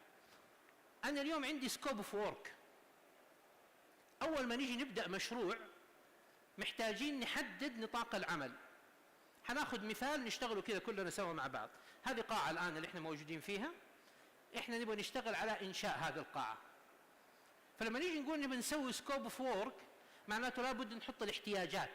احنا محتاجين ستيج، شاشة، جدران، موكيت، كراسي، تجهيزات ضيافة، مايكات. إذا كتبنا السكوب. بعد كذا تايم، لازم أحدد الوقت. مطلوب إنجاز هذه العملية خلال كم؟ هل مطلوب إنجازها خلال ساعة، 2، 3، 4؟ لأنه بناء على السكوب والتايم حقدر أطلع بحاجة اسمها كوست. حنسوي بعد كده كواليتي، حنسوي بروسيس لقياس الجودة، حنبدأ نوظف أشخاص علشان يقوموا بهذا المهام. مو معناه التوظيف إني أنا حسوي هايرنج أو حوظف من أول وجديد، لا، حختار من فريق العمل اللي موجود، أو إذا أنا كنت محتاج إني أوظف أحد جديد. بعد كده عندي communication، خطة تواصل. كيف أنت حتدير مشروع وفي عندك فريق عمل موجود وما عندك آلية للتواصل مع هذا الفريق؟ بعد كده في عندنا ريسك، لابد أن يكون عندي خطة متكاملة لإدارة المخاطر. بعد كده في عندي مرحلة المشتريات، أنا أحتاج أني أشتري بضاعة. بعد كده في عندي حاجة اسمها integration، أجمع الدنيا هذه كلها مع بعض. كيف أنا حسوي عملية إدارة لنطاق العمل، للتايم، للكوست، للكواليتي، للموارد البشرية، كيف أسوي عملية إدارة لها من خلال الانتجريشن. حسوي انتجريشن ما بين الجميع. هنا منظر للعناصر الكاملة. كلمة سكوب إيش يقصد فيها؟ وتايم وكوست. هنا عملية شرح تفصيلية، إني أنا اليوم لما أتكلم عن كوست فأنا حبدأ أتعامل مع أول حاجة، نرجع عفوا مع السكوب آسف، حبدأ أتعامل مع حاجة اسمها الديفاين، مرحلة التعرف على المشروع. بعد ما أتعرف على المشروع أجمع معلومات. بعد ما نجمع المعلومات أسوي حاجة اسمها WBS Work Breakdown Structure، يعني تفاصيل عمليات نطاق العمل. لما أجي أقول أبغى أقيم هذه القاعة، هذه مهمة عمل. التفصيل إني أقول أنا محتاج عدد 50 مقعد، منهم 10 مقاعد VIP و40 مقعد عادي. أنا محتاج عدد طاولتين أمامية، أنا محتاج عدد 4 مايكات. هنا بديت أسوي عملية تفصيل. أخذنا الجزء الأول، لكن WBS اللي بيعطيني التفصيل الدقيق، Work Breakdown Structure، تفصيل دقيق لهذه العملية. بعد كده أسوي عملية الكنترول على السكوب. كيف أسوي كنترول؟ أي مرحلة من مراحل العمل في إدارة المشروع لازم يكون عندك لها كنترول واضح. في عندي احتياجات وفي عندي رغبات. لما أجي أحدد نطاق العمل، أنا اليوم محتاج إني أسوي هذه القاعة، هذا احتياج. رغبتي إني أكون مسويها 5 ستار بديكورات، بستائر، بتفاصيل، بمكيفات، هل أنا محتاج الشيء هذا؟ إذن هنا إذا كنت محتاج فأصبحت احتياج، وإن كان نوع من أنواع الرفاهية فأصبحت رغبة. فلا بد أني أسوي كنترول وأنا قاعد أسوي السكوب اوف وورك. هل هذه الأمور هي احتياجات أم رغبات؟ لأنه حيفرق معايا في الكوست. في ناس يسعروا مشروع يطلع قيمة المشروع 100,000، واحد ثاني سعر المشروع يطلع قيمة المشروع 200,000. ليش؟ لأنه هذا حول كل الاحتياجات، كل الرغبات إلى احتياجات، فأصبح حجم الكوست أو السكوب كبير جدا. هذه المراحل علشان لا أطيل عليكم، في منها جزء بيتعامل في مرحلة البلانينج وقت التخطيط، في منها جزء بيتعامل وقت التنفيذ، في منها جزء بنتعامل مع وقت إغلاق المشروع أو وقت الرقابة. خلينا نشوف نموذج. مرحلة السكوب رقم 1 و2 و3، تجميع الداتا أو المتطلبات الريكوايرمنت، مرحلة التعرف على المشروع، مرحلة إنشاء WBS. هذه الثلاثة أحتاجها وقت الإعداد، وقت التخطيط للمشروع. نرجع هنا للخلف، قلنا البلانينج لون أخضر، اللي باللون الأحمر كنترولينج. إذن أنا أحتاج فيريفاي سكوب وكنترول سكوب وأنا في مرحلة الكنترول، مش وأنا في مرحلة الإعداد. فأنا في عندي نطاق العمل مقسوم عندي قسمين، قسم مرحلة الإعداد وقسم مرحلة الرقابة. هناخذ تطبيقات ونتكلم عن جزئية مرة مهمة. إدارة المشاريع، في فرق ما بين إدارة مشاريع مقاولات أو هندسية أو مشاريع أخرى وما بين إدارة فعاليات. في فروقات أساسية لازم ننتبه عليها. اليوم منهج البي ام بي ما ينتبه لهذه الجزئية، وإن كان الآن أصبح هناك إصدار مختلف خاص بمجال الفعاليات. فأول شيء في إدارة المشاريع في معيار أساسي يسمح لنا بتأثير التكلفة مع الزمن إلى نسبة تصل إلى 85%. يعني عادي جدا في مشروع مقاولات يكون عنده ريسك تأخير المشروع، يحطه في الريسك يصل إلى 85%. زيادة تكلفة ممكن تزيد. أما في عالم الفعاليات ففعاليات الأعمال لا يسمح بتغيير الزمن ولا التكلفة إلا في نطاق ضيق جدا لا يتجاوز 5%. فلازم نعرف الفروقات. لما أجي أدرس منهج إدارة مشاريع لأي شيء له علاقة غير الإيفنت، فأنا في عندي الريسك في مرحلة التغيير يصل إلى 85%، في الفعاليات 5%. التدفقات النقدية تعتمد على مصدر واحد ومعايير مختلفة في المشاريع: عقود، دفعة أولى، إيقاف تنفيذ إلى آخره. في فعاليات الأعمال التدفقات النقدية تعتمد على عدة مصادر ومعيار واحد. هنا في مفارقة، وحتكلم بعد شوي عن التدفقات النقدية وطريقتها. فاليوم لما نيجي احنا نتكلم في إدارة مشاريع لازم نعرف انه في الفعاليات في عندي أجزاء لا تنطبق.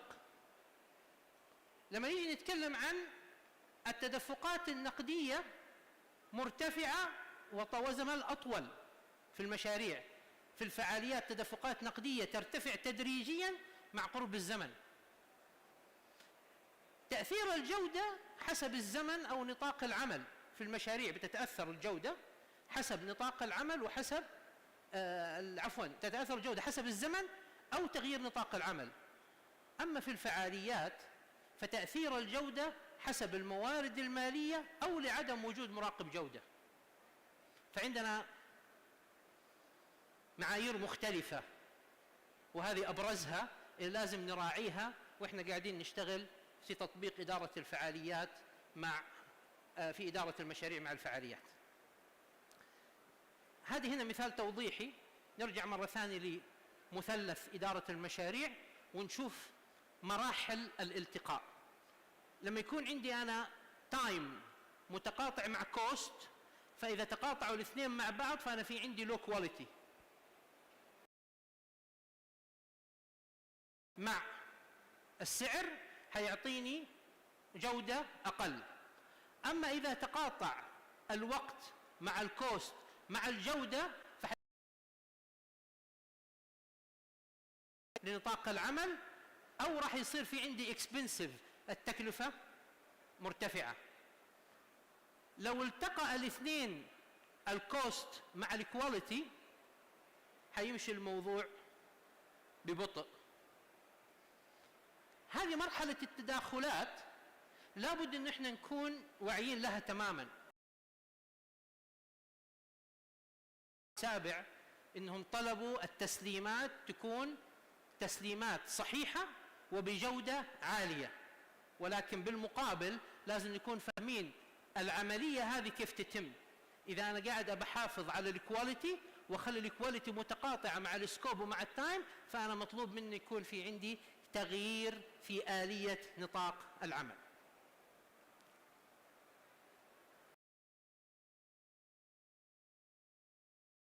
تعطينا مخطط للتكلفة والتدفقات النقدية.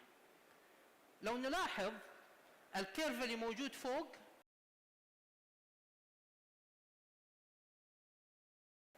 الكيرف اللي موجود تحت هو عبارة عن التكلفة الفعلية اللي قاعد يتم إنفاقها. هذا يسمى بالكاش فلو. طالما الكيرف اللي موجود تحت الشيء اللي أنا قاعد أصرفه مقارنة بالوقت، فأنا عندي الكاش فلو ماشي بشكل جيد. أما إذا تقاطع أو ارتفع، خلينا نأخذ مثال تسمى في المالية كاش اون هاند. إيش معنات كاش أون هاند؟ معناته المال الموجود الموجود فعليا في الحساب. وفي عندنا حاجة اسمها كاش انكم، يعني عقود موقعة لكن لسه ما تحصلت. وفي عندي حاجة اسمها توتال اكسبنسز، يعني المصاريف الفعلية. لو نلاحظ الآن المصاريف الفعلية في رقم 3 عندي 28,000 وعندي 28,000 مصروف. إذا كم اللي موجود باليد؟ نروح الشهر اللي بعده، عندي كاش انكم 325,000، مصروفاتي كم؟ 0.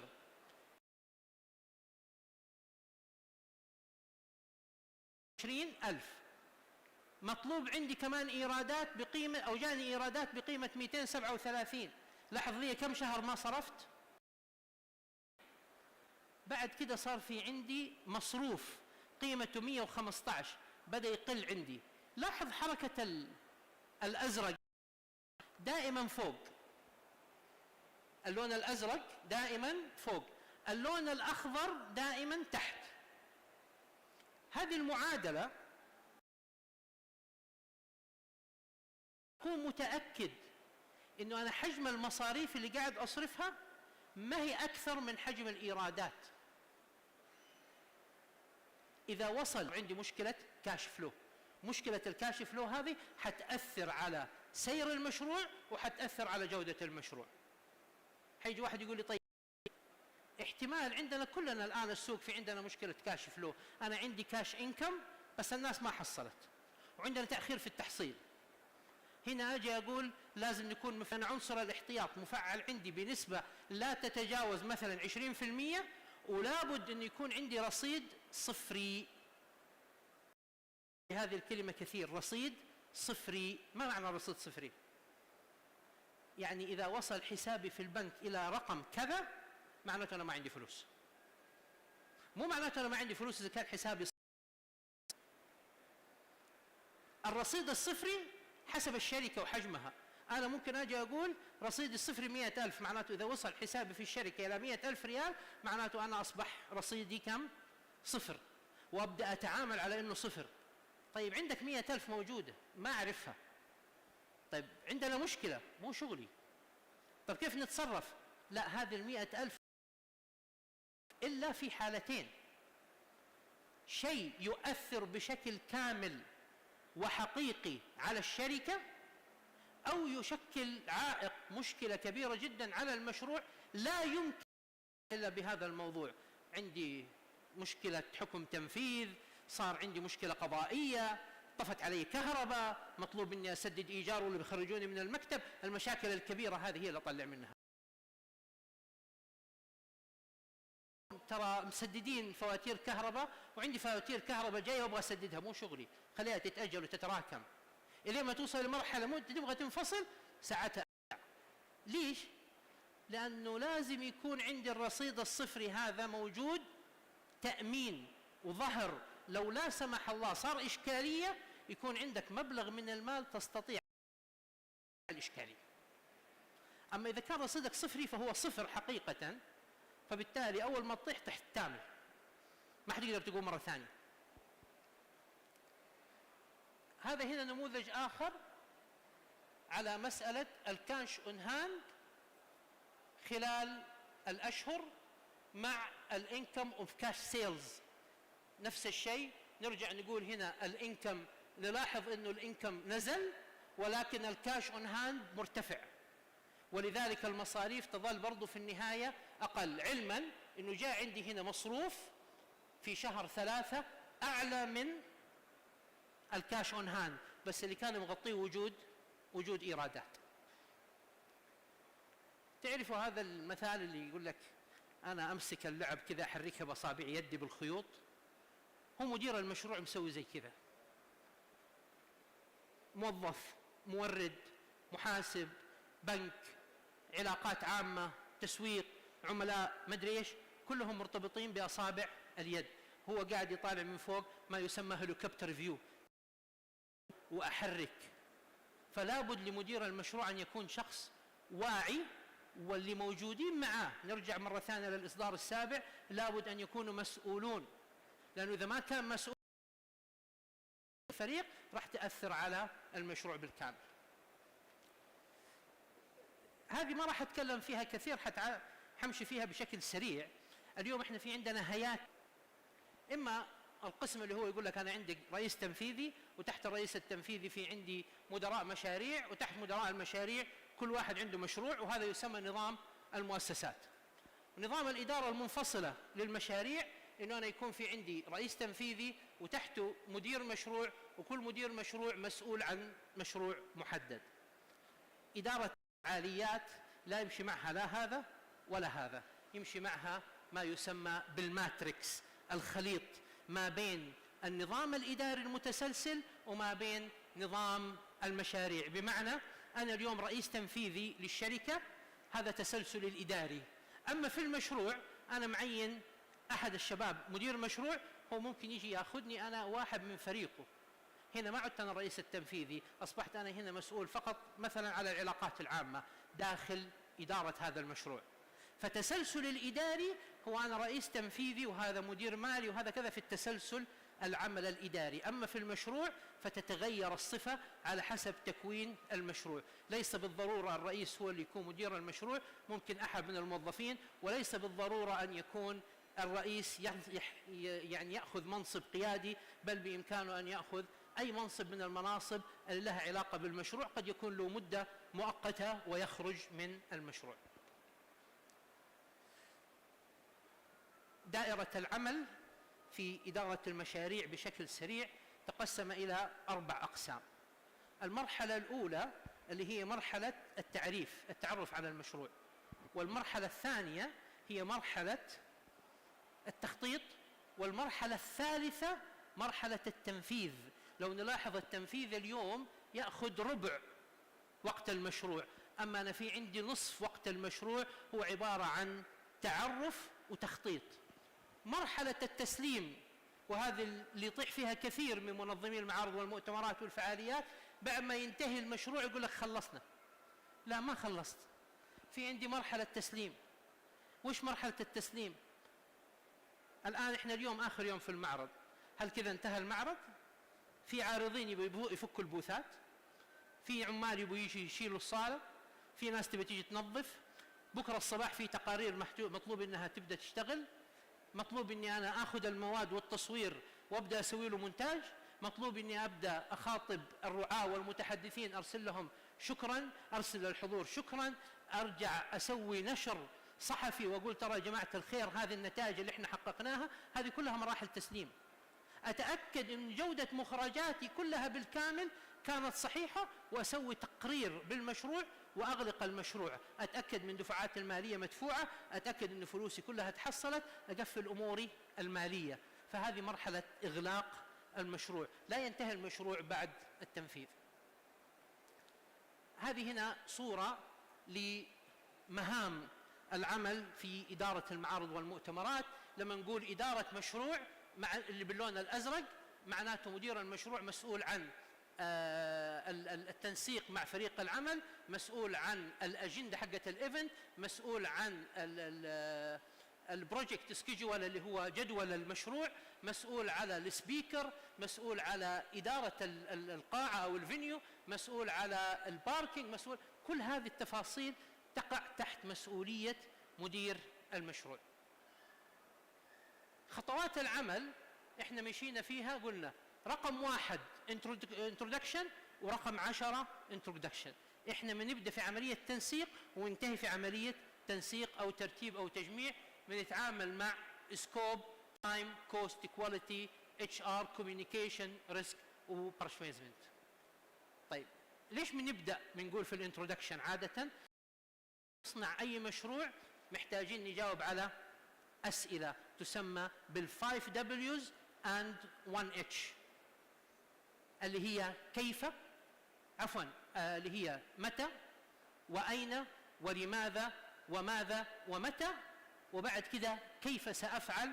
وعادة نقول أحيانا 2H how وهاو much، كيف سأفعل وكم التكلفة. فأول مرحلة أبدأ فيها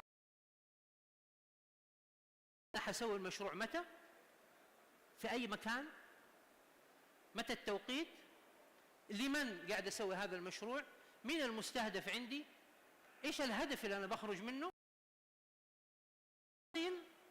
اللي تخليني أنا قاعد أحل أي مشكلة، هذه اللي تخليني أعرف هل هذا المشروع مجدي ولا غير مجدي.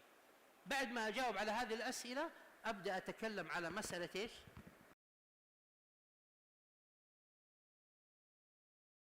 المرحلة اللي بعدها اللي تكلمنا فيه أصحاب المصلحة. أصحاب المصلحة سهلة، قال لك قسم الناس، عفوا عندي 4 أقل أهمية، أقل تأثير وأقل أهمية، أكتب أسماءهم في هذا المربع. كيف تتعامل معاهم؟ قال لك مونيتور، خليه مطلع، الحدود والفرضيات والمواصفات. معلومة، في شيء في إدارة المشاريع في التسليمات، الحد الأدنى من العمل الذي يقبل تسليم هذا المشروع عليه أو تسليم هذه المهمة. قيود المشروع لابد أني أنا أحط كل الموانع، أخذتهم مجموعات، وكل ما أطلع تبدأ تصير المجموعات أقل. هذا نموذج لوصف الخدمة. مثلا دائما نحط هذا ينعمل لكل، لما نتكلم بإدارة مشاريع فمعناته هذا الشيء لابد ينعمل لكل مهمة. إيش ميزة الموضوع هذا؟ فلازم أجي هنا، أجي في المهمة وأكتب الملاحظة، أكتب في خانة الملاحظات هنا إنه أنا هذه المهمة ترى عليها كذا، صار تغيير في الكوست حقها، صار تغيير في مهمة. لابد أن نعرف كل مهمة ماذا قبلها وماذا بعدها، لأنه أنا هنا في حاجة نسميها في إدارة المشاريع start to start، تنتهي تمديداتك عشان أنا أبدأ في تركيب الأفياش حقتي. تمام؟ أنا اليوم في عندي start to start، ابدأ عشان أبدأ. أنت إذا شغلت، مين هو الفريق؟ مين ذا فريق؟ إيش بيسوي ذا فريق العمل؟ له لازمة؟ ما له لازمة. الإيفنت يقوم لوحده، صح؟ يقول لك علشان تتعامل، لا، بس علشان تأخذ منهم إيش ممكن يكون هناك في مخاطر. يقول لك اكتب المخاطر. فالآن جينا كتبنا عدم الموافقة على متحدث أو تغيب أحد، متى كم نسبة حدوثها؟ والله هذه 30%، هذه 50، هذه 20، هذه 30. صاحب الخبرة الأعلى الحل.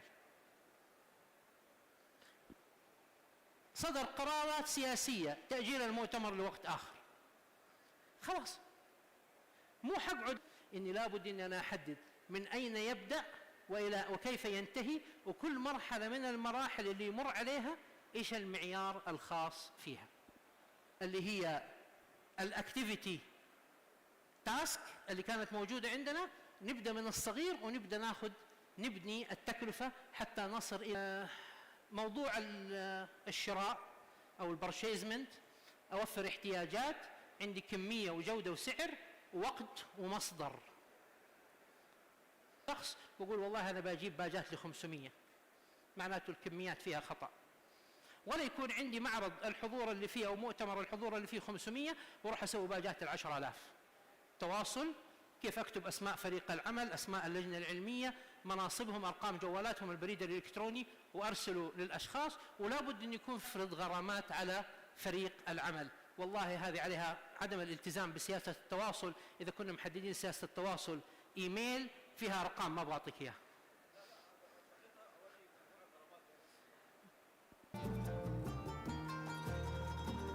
إذا في أسئلة واستفسارات طبعا تفضل.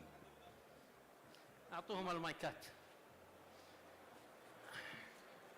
الشراط المهنية الحمد لله معتمد بي من حوالي شهرين في موضوع النطاق ومفهوم السكوب كريب والجولد بليت، موضوع اللي هو توسيع النطاق او موضوع ان النطاق يزيد مع جهة سواء قطاع خاص او قطاع حكومي، ويعني ومنتظر منهم المستخلصات او منتظر منهم التدفقات النقديه، فهو صار موازيه مع الخدمه اللي انا بسويها.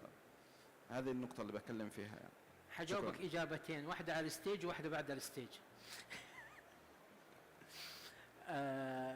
موجود في العقود انه يستطيع الجهه انها تزود في نسبه العمل من 10 الى 20%.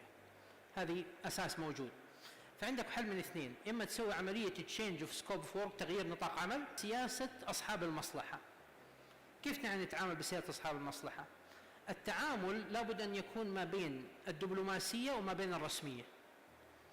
انت اليوم جات الجهه طلبت منك توريد 1000 تكلفه عليك، تكلفه بسيطه فممكن انت تقدمها كاز ادد فاليو للمشروع. لكن طلب منك 1000 علبه مناديل، ففي عندي انا هنا كوست، انا مطلوب اني اوافق ولكن اروح ارسل كوتيشن مبلغ الموافقه عليه. اذا انت ما رفضت التنفيذ ولكن ارسلت كوتيشن، في حال الموافقه انت حتقوم بعمليه التنفيذ. هذه اللي يسموها الدبلوماسيه، ما كانت قيمته بسيطه او لا تؤثر بشكل كبير جدا على حجم المشروع. واضح؟ اي سؤال اخر؟ تفضل. اعمل في مجال الفعاليات من فتره قريبه خلينا نقول، والمشكله اني دخلت كمدير مشاريع في مجال الفعاليات حاليا. الاشكاليه اللي قاعد تواجه تطبيقي في خلينا نقول عشوائيه اكثر من انه نظامي كاداره المشاريع. وتكلمت برضو انت يعطيك العافيه عن بشكل عام ومجال اداره المشاريع اللي خلينا نقول يتسم بالاحترافيه. خلينا نتفق على نقطتين. اي سوق في كل الاسواق، ليس فقط في قطاع الفعاليات، وفي ما يسمى بالاداره الاحترافيه. اليوم اذا جينا عند الفعاليات الكبيره، ومن الشركات اللي تتبع هذا النظام مع كثير من الجهات، والجهه اللي ما تتعامل فيه ما اشتغل معها. اوكي. مساله اداره العشوائيه، انت مضطر تدير عشوائيا في انت فاهمها.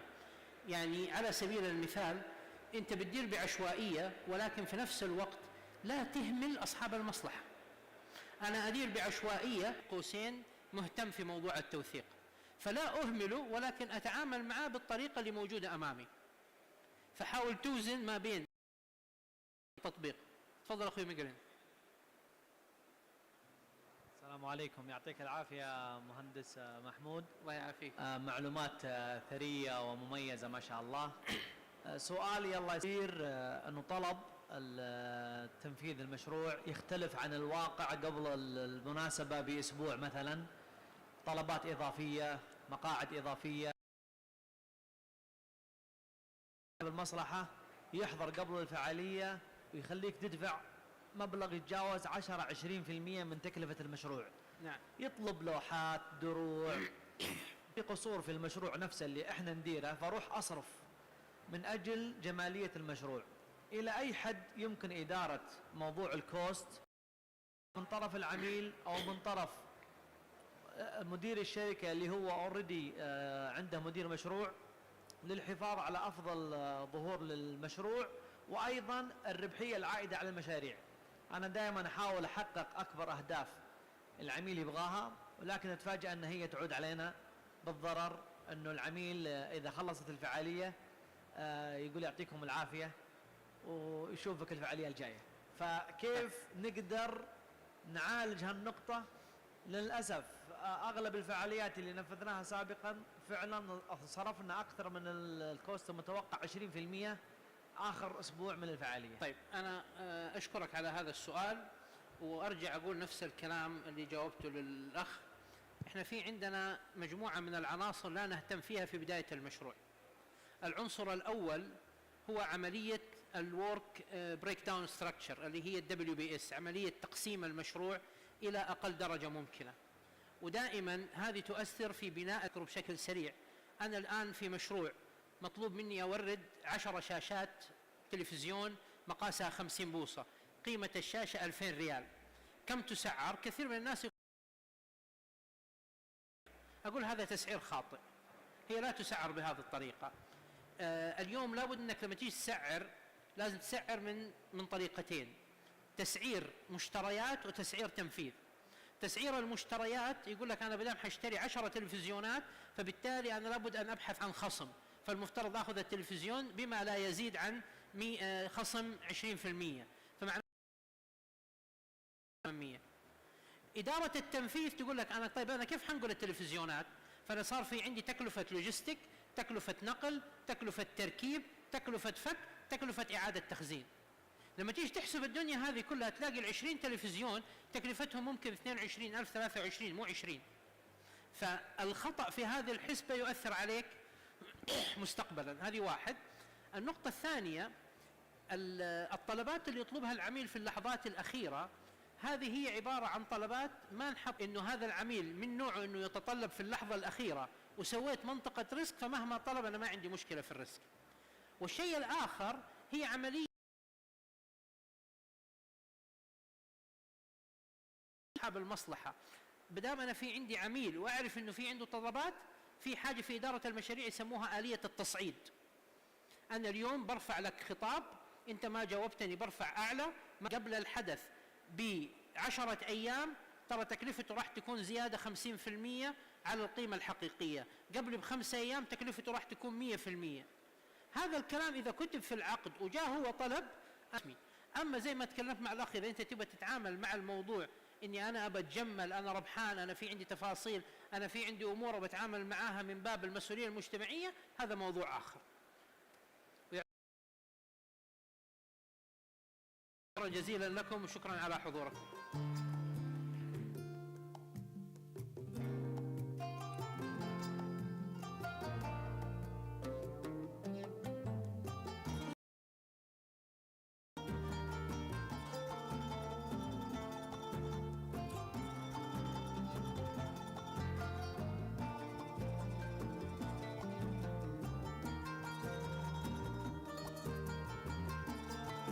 وبهذا ننهي لقاءنا، وإن شاء الله نلقاكم في السنة القادمة في ورش عمل قادم بمشيئة الله تعالى. الله تعالى.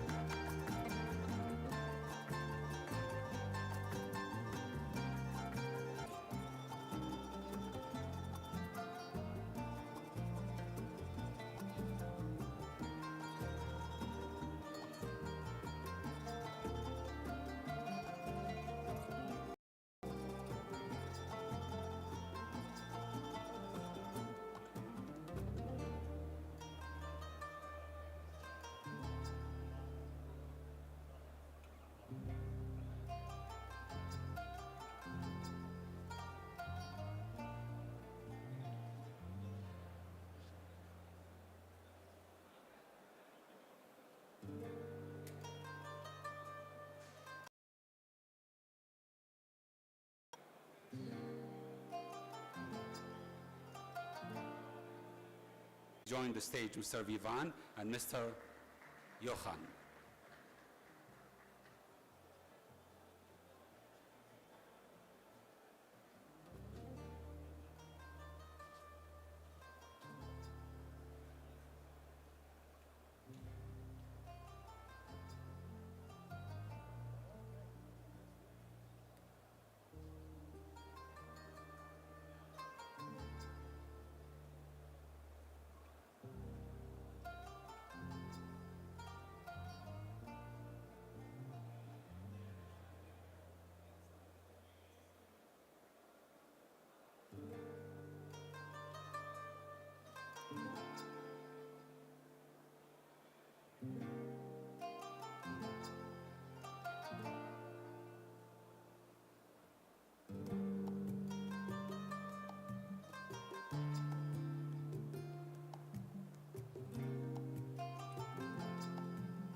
Thank you so much. And with the next agreement, Saudi Entertainment Academy with ACAP. You may please join to the stage.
so much.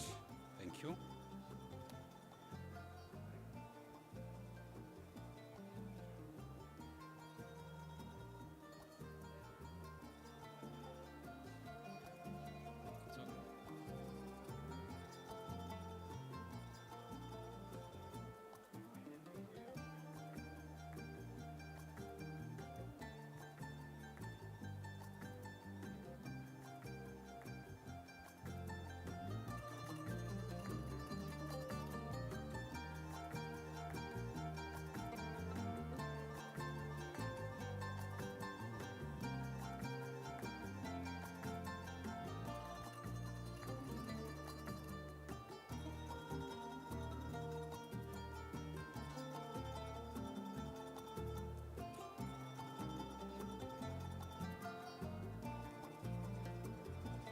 Thank you so much.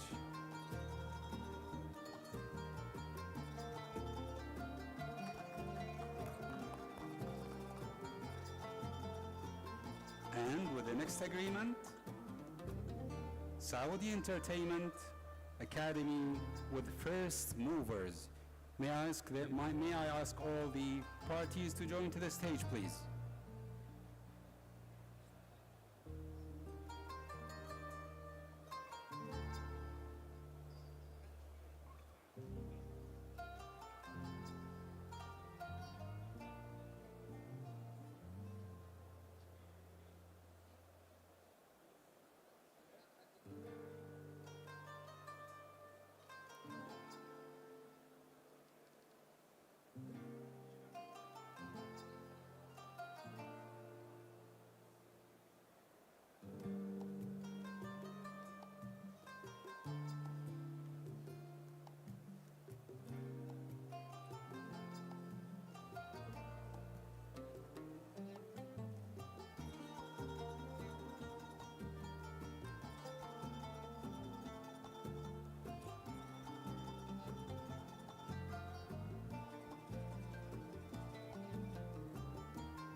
يعطيكم العافية جميعا.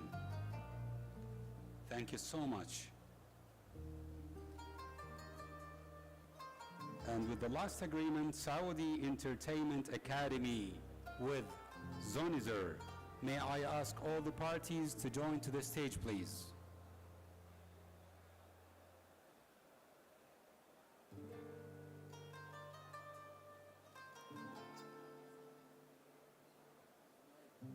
Zonizer? Zonizer. الله يعافيك.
Thank you so much. Wish all the parties great endeavors to embark a positive changes in our mice industry in Saudi Arabia. In the end, I would like to thank everybody for your time and attend all the attendees during this session. خالص الشكر والتقدير للجميع، متمنين لجميع الشركاء التوفيق لإحداث تغيير إيجابي. شاكرين ومقدرين على أمل اللقاء بكم في العام المقبل إن شاء الله، والسلام عليكم ورحمة الله وبركاته.